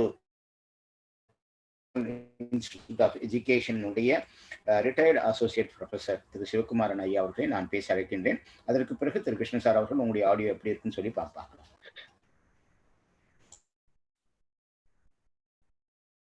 இணைய வழி உலக உறவுகளை சந்திப்பதில் மகிழ்ச்சி. குறிப்பாக இந்த இணைய வழி கருத்தரங்கிற்கு ஏற்பாடு செய்திருக்கக்கூடிய செல்வகுமார் அவர்களுக்கும் இதை வழி நடத்துகின்ற ஜான் தனராஜ் அவர்களுக்கும் எனது மனமார்ந்த வணக்கத்தை தெரிவித்துக் கொள்கின்றேன். இன்றைய தினம் இனோவேஷன் எடுகேஷன் என்று நாம் பார்க்கின்ற பொழுது இன்றைக்கு உலகில் மிக பெரிதாக பேசப்பட்டு வரக்கூடிய ஒன்று ஆர்டிபிஷியல் இன்டெலிஜென்ஸ், செயற்கை நுண்ணறிவு. இந்த செயற்கை நுண்ணறிவு என்பது இன்றைக்கு எல்லா இடத்திலும் பரிணமிக்கின்றது. நம்முடைய கல்வி கூறுகளிலும் இதை இணைத்து கற்பிக்கின்ற பொழுதுதான் எதிர்காலத்தில் நாம் இந்த உலகத்தை வழிநடத்துகின்ற ஒரு நிலையில் கல்வி அதனை எடுத்துச் செல்வதாக அமையும். எனவே இந்த செயற்கை நுண்ணறிவு ஆர்டிபிஷியல் இன்டெலிஜென்ஸை இணைத்து கற்பிக்க வேண்டிய ஒரு நிலையில் இருக்கின்றோம். அதே நேரத்தில் இந்த செயற்கை நுண்ணறிவை இணைக்கின்ற பொழுது மனித விழுமியங்களுக்கு நாம் மிக முக்கியத்துவம் கொடுக்க வேண்டும். தகவல் தொழில்நுட்பத்திற்கும் இந்த ஆர்டிபிஷியல் இன்டெலிஜென்ஸுக்கும் நாம் முக்கியத்துவம் கொடுக்கின்ற இந்த வேளையில் மனித பண்புகளை இழந்து விட்டோம் என்று சொன்னால் கல்வி கற்பதனால் எந்த பிரயோஜனமும் இல்லாமல் போவதற்கு வழிவகுத்துவிடும். எனவே இன்றைக்கு உலகில் digital language is the first language என்று சொல்லுகின்ற விதத்தில் உலகத்தையே இந்த தகவல் தொழில்நுட்பம் தான், இந்த டிஜிட்டல் லாங்குவேஜ் தான் இணைத்து கொண்டிருக்கின்றது. இந்த இணைப்பிற்கு உட்படுத்தி பல நாடுகளில் இந்த இணைப்பு வசதிகள் இல்லாத இந்த நாடுகளில் இதை எல்லோருக்கும் வெகு எளிதாக கிடைக்கின்ற விதத்தில் இதை அமைத்து கொடுத்து கற்பிக்க வேண்டிய ஒரு அவசியமாகவும் இருக்கின்றோம். அதே நேரத்தில் பழமையில் நாம் எவ்வளவோ கூறுகள் இருந்திருக்கின்றது, நம்முடைய முன்னோர்கள் அதை கையாண்டு இருக்கின்றார்கள். ஏதோ காரணத்தினால் நாம் அவற்றை மறந்து விட்டோம் அல்லது இழந்து விட்டோம். குறிப்பாக தஞ்சாவூர் பெரிய கோவிலை எடுத்துக்கொண்டோம் என்று சொன்னால் 1000 ஆண்டுகளுக்கு முன்பு கட்டப்பட்ட கோவில் இன்று வரையிலும் அது எந்தவித சிறு பழுதும் இல்லாமல் இருந்து கொண்டிருப்பதை பார்க்கின்றோம். அப்பொழுது எப்படிப்பட்ட கட்டடக்கலை, எந்த சிவில் இன்ஜினியர் எதை கொண்டு அதை கட்டினார் என்பதை நாம் பார்க்கின்ற பொழுது இவற்றை தெரிந்து கொள்வதன் வாயிலாக இன்றைக்கு அது நமக்கு பிரயோஜனமாக பயனுள்ளதாக இருக்கும். இது கட்டடக்கலையில் மட்டுமல்ல, மருத்துவத்தில் திருமந்திரத்தில் கூறியிருக்கக்கூடிய பல கருத்துக்கள் இன்றைக்கு நாம் உண்மையாகி கொண்டு வருவதை பார்க்கின்றோம். அதை இன்னும் ஆழமாக தெரிந்து கொள்கின்றோம் என்று சொன்னால் அது வசதியாக இருக்கும். எனவே நாட்டுப்புற அந்த folklore plus ancient history plus archaeology இப்படியெல்லாம் சேர்த்து நாம் கற்பிக்கின்ற பொழுது பல்வேறு, அதாவது ஒரு மனிதன் ஒரு கூறில் நிபுணத்துவம் பெற்ற மனிதன் மட்டுமே அதை பார்க்கின்ற பார்வை வேறாக இருக்கிறது. பல துறைகளை சார்ந்த மனிதர்கள் பார்க்கின்ற பார்வை வேறாக இருக்கிறது. இவற்றையெல்லாம் இணைத்து கற்பிக்க வேண்டிய ஒரு நிலையில் நாம் வருகின்றோம். அடுத்த ஒன்றாக பார்க்கின்ற பொழுது உலக மாறுதல், பருவநிலை என்பது மாறிக்கொண்டு வருகின்றது. வயது முதிர்ந்த மூத்தோர் சமுதாயம் அதிகரித்து கொண்டு வருகின்றது. இயற்கை வளம் சுருங்கி கொண்டு வருகின்றது. இவற்றுக்கெல்லாம் ஈடு கொடுக்கின்ற விதத்தில், இவற்றையெல்லாம் எதிர்நோக்குகின்ற விதத்தில் நம்முடைய கல்வி அமைந்தால்தான் எதிர்கால வாழ்க்கை, மனித வாழ்க்கை ஒரு சரியான பாதையில் போகும் என்பதை கூறி இந்த கருத்தரங்கில் பேசுவதற்கு எனக்கு வாய்ப்பளித்த ஏற்பாட்டாளர்களுக்கு நன்றி கூறுகிறேன். நன்றி, வணக்கம். தமிழினுடைய பெருமை, தமிழினுடைய பெருமை, தமிழினுடைய பண்பாடு, தமிழினுடைய கட்டிடக்கலை, கலாச்சாரம் பல விஷயங்களை திரு குமாரன் ஐயா நம்மோடு பகிர்ந்து கொண்டார். உண்மையிலேயே தமிழனுடைய கட்டிடக்கடையை பார்க்க வேண்டும். அந்த நிழல் கூட தன்மை பூமி விழாத அளவிற்கு அந்த காலத்திலே கட்டியிருக்கிறார்கள். ஓடுகின்ற கல்லணை தடுத்து அணை கட்டியிருக்கிறார்கள். ஆகவே இதையெல்லாம் பார்க்கின்ற போது தமிழர்கள் எவ்வளவு அறிவு சார்ந்தவர்களாக இருக்கின்றார்கள். ஆனால் இந்த கோவிட் பிறகு கல்வியில் இருக்கக்கூடிய மாற்றங்கள் என்ன, அதை நாம் எப்படி சமாளிக்க போகின்றோம், என்னென்ன தேவைகள் இருக்கிறது, டிஜிட்டல் எஜுகேஷன் எவ்வளவு முக்கியமாக இருக்கும் என்பதெல்லாம் நாம் பார்த்து கொண்டிருக்கிறோம். திரு கிருஷ்ணன் அவர்கள் மதுரை காமராஜர் பல்கலைக்கழகத்தினுடைய துணைவேந்தர். அவருக்கு இணைய வசதி அதனுடைய ஆடியோ சரியாக கிடைக்காமல் இருக்கிறது. ஆனால் இப்போது அவரை நான் மீண்டும் பேச அழைக்கின்றேன். திரு கிருஷ்ணன் ஐயா அவர்களை நான் அன்போடு அழைக்கின்றேன். இப்ப கேக்குதா ஐயா? இப்ப நான் சரியா கேக்குதியா? ஹலோ ஐயா, இப்ப சரியா கேக்குதியா? நீங்க பேசலாயா? மகிழ்ச்சி.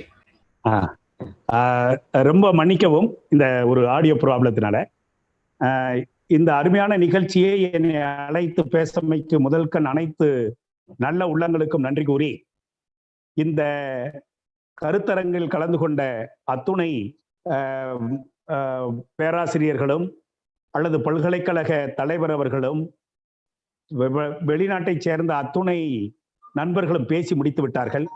இந்த நேரத்திலே நான் ஒன்றை சொல்லிக் கொள்ளுவேன். இனோவேஷன் என்றால் என்ன என்று நாம் ஒரு கேள்வியை எழுப்பினோமானால், இந்த உயர்கல்வியிலே தங்களுடைய கல்வியினுடைய அந்த எக்ஸலன்ஸ் எனப்படுகின்ற அந்த சிறந்ததை கண்டுபிடித்து அதை இனோவேஷனாக மாற்றி அதை யாருக்கு கொடுக்க இருக்கிறோம் என்பதே நான் கேள்வியாக இங்கே கேள்வியாக வைக்கின்றேன். முதலாவதாக இங்கு பிஐடியினுடைய தலைவர் அவர்கள் பேசும் பொழுது பல உயர்கல்வியினுடைய புதிய செயல்பாடுகளை பற்றி பேசினார்.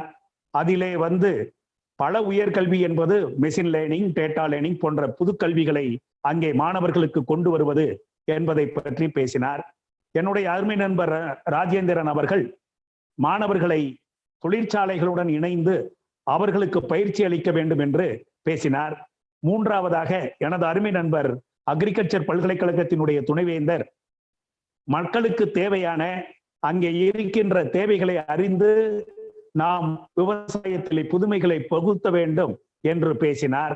நான்காவதாக எனது அருமை நண்பர் மனோன்மணியம் சுந்தரநாத் யூனிவர்சிட்டியினுடைய பல்கலைக்கழக துணைவேந்தர் பிச்சைமணி அவர்கள் கிராமத்தை சார்ந்த அந்த தொழில்நுட்பம் வேண்டும் என்று பேசினார். நான் இங்கு கேட்பதெல்லாம் இந்த இனோவேஷன் யாருக்காக, எதற்காக என்று கேள்வி எழும் பொழுது, இன்று 900க்கும் மேற்பட்ட பல்கலைக்கழகங்களும் 45,000க்கும் மேற்பட்ட கல்லூரிகளும் இருந்தும் இன்று இந்தியாவில் உள்ள பல்கலைக்கழகங்கள் உயர் கல்வியிலே ஒரு உலக அரங்கில் இன்று சேர முடியாமல் இருப்பதற்கு காரணம், நாம் படித்த கல்வி, என்னுடைய படிப்புகளால் வரும் அந்த விளைவுகள் அது உறுதியாக எடுக்கப்பட்டு என்னுடைய கிராம மக்களை சேரவில்லை என்பதையே நான் இங்கு பதிவு செய்கின்றேன். அதற்கு உதாரணமாக இன்று அத்துணை பேரும் ஆன்லைன் எஜுகேஷனை பற்றி பேசும் பொழுது மதுரை காமராஜர் பல்கலைக்கழகம் 75க்கும் மேற்பட்ட அந்த கிராமங்களை சூழ்ந்து இருக்கின்ற ஒரு பல்கலைக்கழகம். அந்த பல்கலைக்கழகத்தில் உள்ள மாணவர்கள் இன்று அத்துணை பேரும் இன்டர்நெட் வசதி பெற்றிருக்கிறார்களா என்று கேட்டோருமானால் அவர்கள் அத்தனை பேரும் அந்த இன்டர்நெட் அந்த வசதியை பெறவில்லை. ஆகவே இன்று நாம் படிக்கும் கல்வி இந்த என்னுடைய சமுதாயத்திற்கு, என்னுடைய கிராம மக்களுக்கு என்று பயன்படுகிறதோ அன்றுதான் அது ஒரு உயர்ந்த கல்வியாக கருதப்படும் என்பதை இங்கே பதிவு செய்ய விரும்புகின்றேன். உதாரணத்திற்கு சொல்ல வேண்டுமானால் எங்களுடைய பல்கலைக்கழகத்தினுடைய பேர் அமைந்திருப்பது போல திரு கர்ம வீரர் காமராஜர் அவர்களை எடுத்துக்கொண்டீர்களானால் அவர் இந்த தலைமுறையை உணர்ந்து 35,000க்கும் மேலான அந்த கல்வி கூடங்களை திறந்தார். இந்த சமுதாய மக்களுக்கு தேவையான தொழிற்சாலைகளை திறந்தார். இந்த சமுதாயத்திற்கு தேவையான இந்த அணைக்கட்டுகளை கட்டினார். அதன் விளைவாகத்தான் இன்று தமிழ்நாடு உயர்கல்வியிலே ஒரு உயர்ந்த நிலையை அடைந்திருக்கிறது என்றால் அதற்கு சிறப்பு அவரிலிருந்து ஆரம்பித்ததுதான் என்பதையே நான் கூறுகின்றேன். ஏனென்றால் இன்று நான் படித்த கல்வி என்னுடைய கிராமத்தின் உள்ள புதுமைகளை எங்கள் கிராமத்தில் உள்ள அந்த டெக்னாலஜி எனப்படும் தொழில்களை அறியாமல் இருக்கிறது என்பதை நான் இங்கே பதிவு செய்ய விரும்புகின்றேன். ஏனென்றால் உதாரணத்திற்கு சொல்ல வேண்டுமானால் ஒரு காலத்திலே இங்கு தமிழ்நாட்டிலே உள்ள திண்டுக்கல் எனப்படும் ஒரு சாதாரண கிராமத்திலே செய்யப்பட்ட அந்த பூட்டு எனப்படுகின்ற திண்டுக்கல் பூட்டு உலக அரங்கிலே மிக தெளிவாக மிக அருமையாக வரவேற்கப்பட்ட அந்த தொழில் இன்று என்னவாயிற்று? அதை நாம் உலக அரங்கில் எடுத்து சென்றோமா? இன்று ஏன் விட்டுவிட்டோம்? அதுபோல மதுரை என்று நாங்கள் கூறும் பொழுதே மல்லிகை என்றுதான் கூறுகின்றோம். அந்த மதுரை மல்லிகையில் உள்ள மனத்திற்கு காரணம் என்ன என்று நாம் இங்கு ஆராய்வதற்கான அந்த உரிய முயற்சிகளை இன்றளவும் நான் எடுத்துக்கொள்ளவில்லை என்பதையே நான் இங்கு உறுதியாக கூறுவேன். அதுபோல என்னுடைய படித்த மக்கள், படித்த மாணவர்கள், அவர்கள் எல்லோரும் கூறியது போல படித்த கல்வி தன்னுடைய வாழ்க்கையில் பயனுள்ளதாக கல்வியாக இருக்கிறதா என்று நாம் கேட்டோமானால் அதற்கு உண்மையிலேயே இல்லை என்பதுதான் உண்மையான பதிவாக இருக்கட்டும். ஆகவே இந்த எடுத்துக்கொண்ட தலைப்பு உயர்கல்வியிலே அந்த இனோவேஷன் எனப்படுகின்ற அந்த இனோவேஷன் புதுமை, அது எதுவாக இருக்கட்டும் என்றால் மாணவர்களை அயல் நாட்டுவதற்கு பயன்படுத்தக்கூடிய அந்த கல்வியாக மட்டும் இல்லாமல் என்னுடைய சமுதாய மக்களை முன்னேற்ற வேண்டிய ஒரு கல்வியாக இருக்க வேண்டும். என்னுடைய புதுமைகள் எங்களுடைய சமுதாயத்திலே, எங்களுடைய கிராமத்திலே இங்கே நிறைந்து கிடக்கின்றன. உதாரணத்திற்கு சொல்ல வேண்டுமானால் அதிக நேரமில்லாத காரணத்தினால் நான் என்ன கூற வேண்டும் என்று நினைக்கிறேன் என்றால், பஞ்சாமிர்தம், பழனியில் உள்ள பஞ்சாமிர்தம், அதை எத்தனை ஆண்டுகள் நாம் பயன்படுத்தி வருகிறோம். ஆனால் அதற்கு அந்த புவி குறியீடு என்பது நமக்கு கிடைத்தது ஒரு 2 மாதங்களுக்கு முன்தான். இது ஏன்? இது எதற்காக காரணம்? இத்தனை பல்கலைக்கழகங்கள் இருந்தும் இத்தனை கல்விக்கூடங்கள் இருந்தும் இதில் ஏன் நாம் தேர்ச்சி பெறவில்லை என்பதே நான் இங்கு எல்லோருக்கும் நான் இந்த வினாவை எழுப்ப பதிவு செய்கின்றேன். இது போன்று நாம் அத்துணையும் கிராமத்தில் உள்ள சமுதாயத்துடன் இணைந்த தொழில் முறைகளை நாம் கற்றுக்கொண்டு அதனுடைய புதுமைகளை இன்னும் அதிகப்படுத்தி இந்த கல்வியை நம்ம தமிழ்நாட்டுக்கும் அல்ல, இந்தியாவிற்கு மட்டுமல்ல, உலக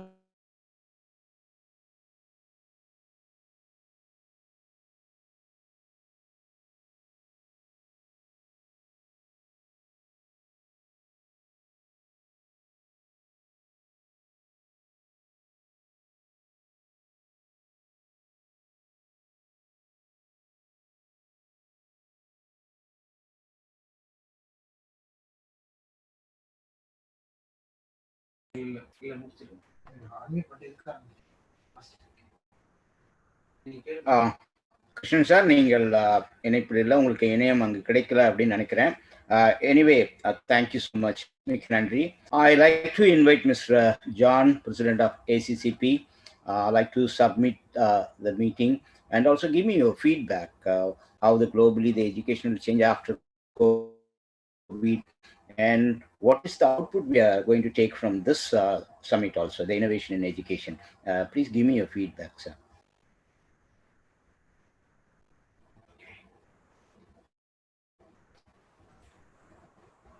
Yeah, okay, all right. Thank you very much, gentlemen, ladies and gentlemen, and our honorable ministers and vice chancellors and chancellors.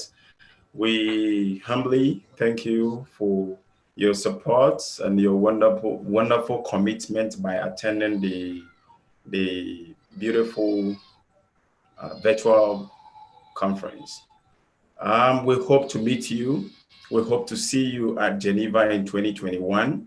And therefore, I once again stand on behalf of the United Nations, entire United Nations, and then Goto Foundation and Alliance Creative Community Project, and thanking you very much for this wonderful contribution that you have contributed towards this goal that we want to achieve in innovation in education. Thank you very much once again.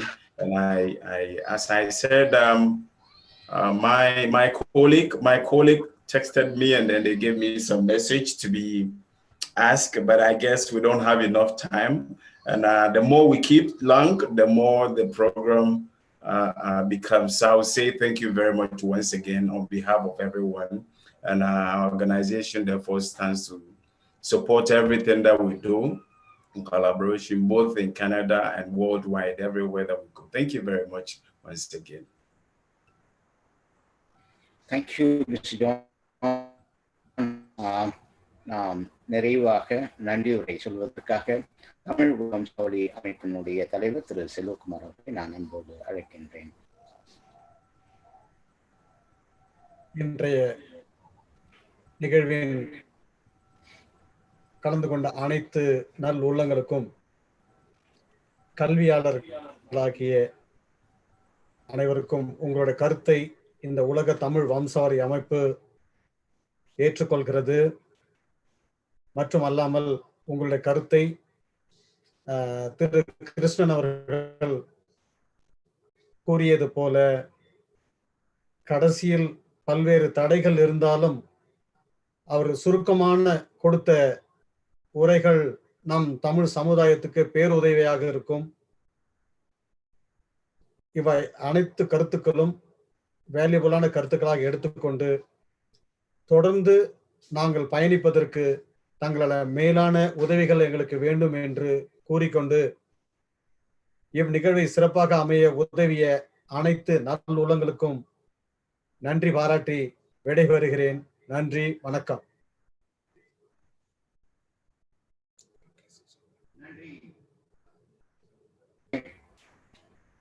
நிகழ்ச்சியினுடைய நிறைவு பகுதியில் இருக்கிறோம். உண்மையாகவே innovation in education, கல்வியில் என்ன மாதிரியான மாற்றங்கள் வரப்போகிறது, என்ன மாதிரியான கல்வி முறையை நாம் இந்த கொரோனாவுக்கு பிறகு நாம் மக்களிடையே கொண்டு செல்ல போகிறோம். இந்த நிகழ்ச்சியினுடைய ஒட்டுமொத்த கருத்தாக பார்க்கின்ற போது துணைவேந்தர்கள், அறிவு சார்ந்த பெருமக்கள் சொல்லுகின்ற கருத்தெல்லாம் கிராமத்தினுடைய கடைக்கோடி மக்களுக்கும் இணைய வசதி கிடைக்க வேண்டும் என்று சொன்னால் இந்த ஆன்லைன் எஜுகேஷன் என்பது அடுத்த கட்ட ஒரு டிஜிட்டல் உலகமாக இருக்கும். இதற்கு நம்முடைய மாணவர்களை நாம் தகுதிப்படுத்த வேண்டும் என்பது அவர்களுடைய முதல் கோரிக்கையாக இருக்கிறது. அடுத்ததாக உலக தமிழ் இருக்கக்கூடிய அந்த அமைப்புகள் எல்லாமே இந்த உலக வம்சாவளி அமைப்பின் கீழ் ஒரு ஹையர் எஜுகேஷனுக்கான ஒரு கல்வி நிறுவனத்தை அமைக்க வேண்டும் என்றும் ஒரு கோரிக்கையை வைத்திருக்கிறார்கள். ஆகவே இவைகள் எல்லாம் கருத்தில் எடுத்துக்கொள்ளப்படுகிறது. அறிவு சார்ந்த பெருமக்கள் இவ்வளவு மணி நேரமாக இருந்து எங்களுடைய கருத்துக்களை, மிக மேன்மையான கருத்துக்களை பகிர்ந்து கொண்டதற்கு மிக்க நன்றி. இந்த கல்வி ஆலோசனை மாநாட்டில் உங்களுடைய ஒவ்வொருவருடைய பங்களிப்பும் மிகுந்த மதிப்பு மிக்கதாக நாங்கள் கருதுகிறோம். குறிப்பாக திரு ஜான் அவர்கள், ஏசிசிபி அவர்கள் மிக அழகாக நாம் அடுத்த வருடம் ஜெனீவாவில் சந்திப்போம் என்ற ஒரு நம்பிக்கை கொடுத்திருக்கின்றார். ஆகவே இது ஐநாவிற்கு நாம் கொண்டு செல்லக்கூடிய ஒரு ஆலோசனை கூட்டமாக, ஒரு முன் உதாரண கூட்டமாக இருக்கிறது. அங்கு நமக்கு கொடுக்கப்படக்கூடிய நேரம் மிக மிக குறைவான நேரம். அந்த குறைவான நேரத்தில் நாம் எவ்வளவு நிறைவான கருத்துக்களை பேசுகிறோம் என்பது மிக முக்கியது. உண்மையே கல்வி என்பது ஒரு சமூக மாற்றத்திற்கும் சமூகத்தில் ஒரு புரட்சியை ஏற்படுத்துவதற்கும் கல்வி எவ்வளவு முக்கியம் என்பதை இங்கு இருக்கக்கூடிய கல்வியாளர்கள் தன்னுடைய கருத்துக்களை பகிர்ந்து கொள்ளும் போது மிகுந்த மகிழ்ச்சியாக இருக்கிறது. அதே மாதிரி சொல்வார்கள், ஒரு புத்தகத்தை படிக்கின்ற போது ஒரு சிறைச்சாலையினுடைய கதவு மூடப்படுகிறது என்று. ஆகவே ஒரு கல்வி என்பது படிக்க படிக்க, எப்படி வள்ளுவர் பெருந்தகை சொல்கிறார், தொட்டனை தூரும் மணற்கேணி மாந்தருக்கு கற்றனை தூரும் அறிவு என்பது போல நாம் இன்னும் அதிகமாக கற்க வேண்டும் என்பதுதான் இந்த கோவிட் நமக்கு கற்றுத்தந்திருக்கிறது.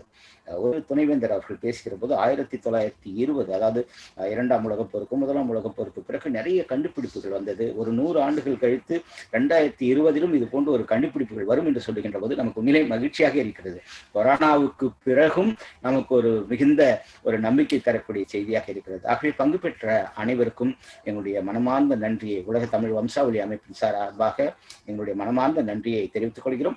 உலகெங்கும் இதை ஒளிபரப்பு செய்து கொண்டிருக்கக்கூடிய எங்களுடைய சமூக ஊடகங்கள் அனைவருக்கும் எங்களுடைய நன்றியினை தெரிவித்துக் கொள்கிறோம். இன்னும் ஒரு முக்கியமான தருணத்தில், இன்னும் ஒரு வித்தியாசமான ஒரு நிகழ்வில் நாம் அனைவரும் சந்திப்போம். அதுவரை நன்றி, வணக்கம், நலமுடன் இருங்கள். வாழ்த்துக்கள். நன்றி, வணக்கம்.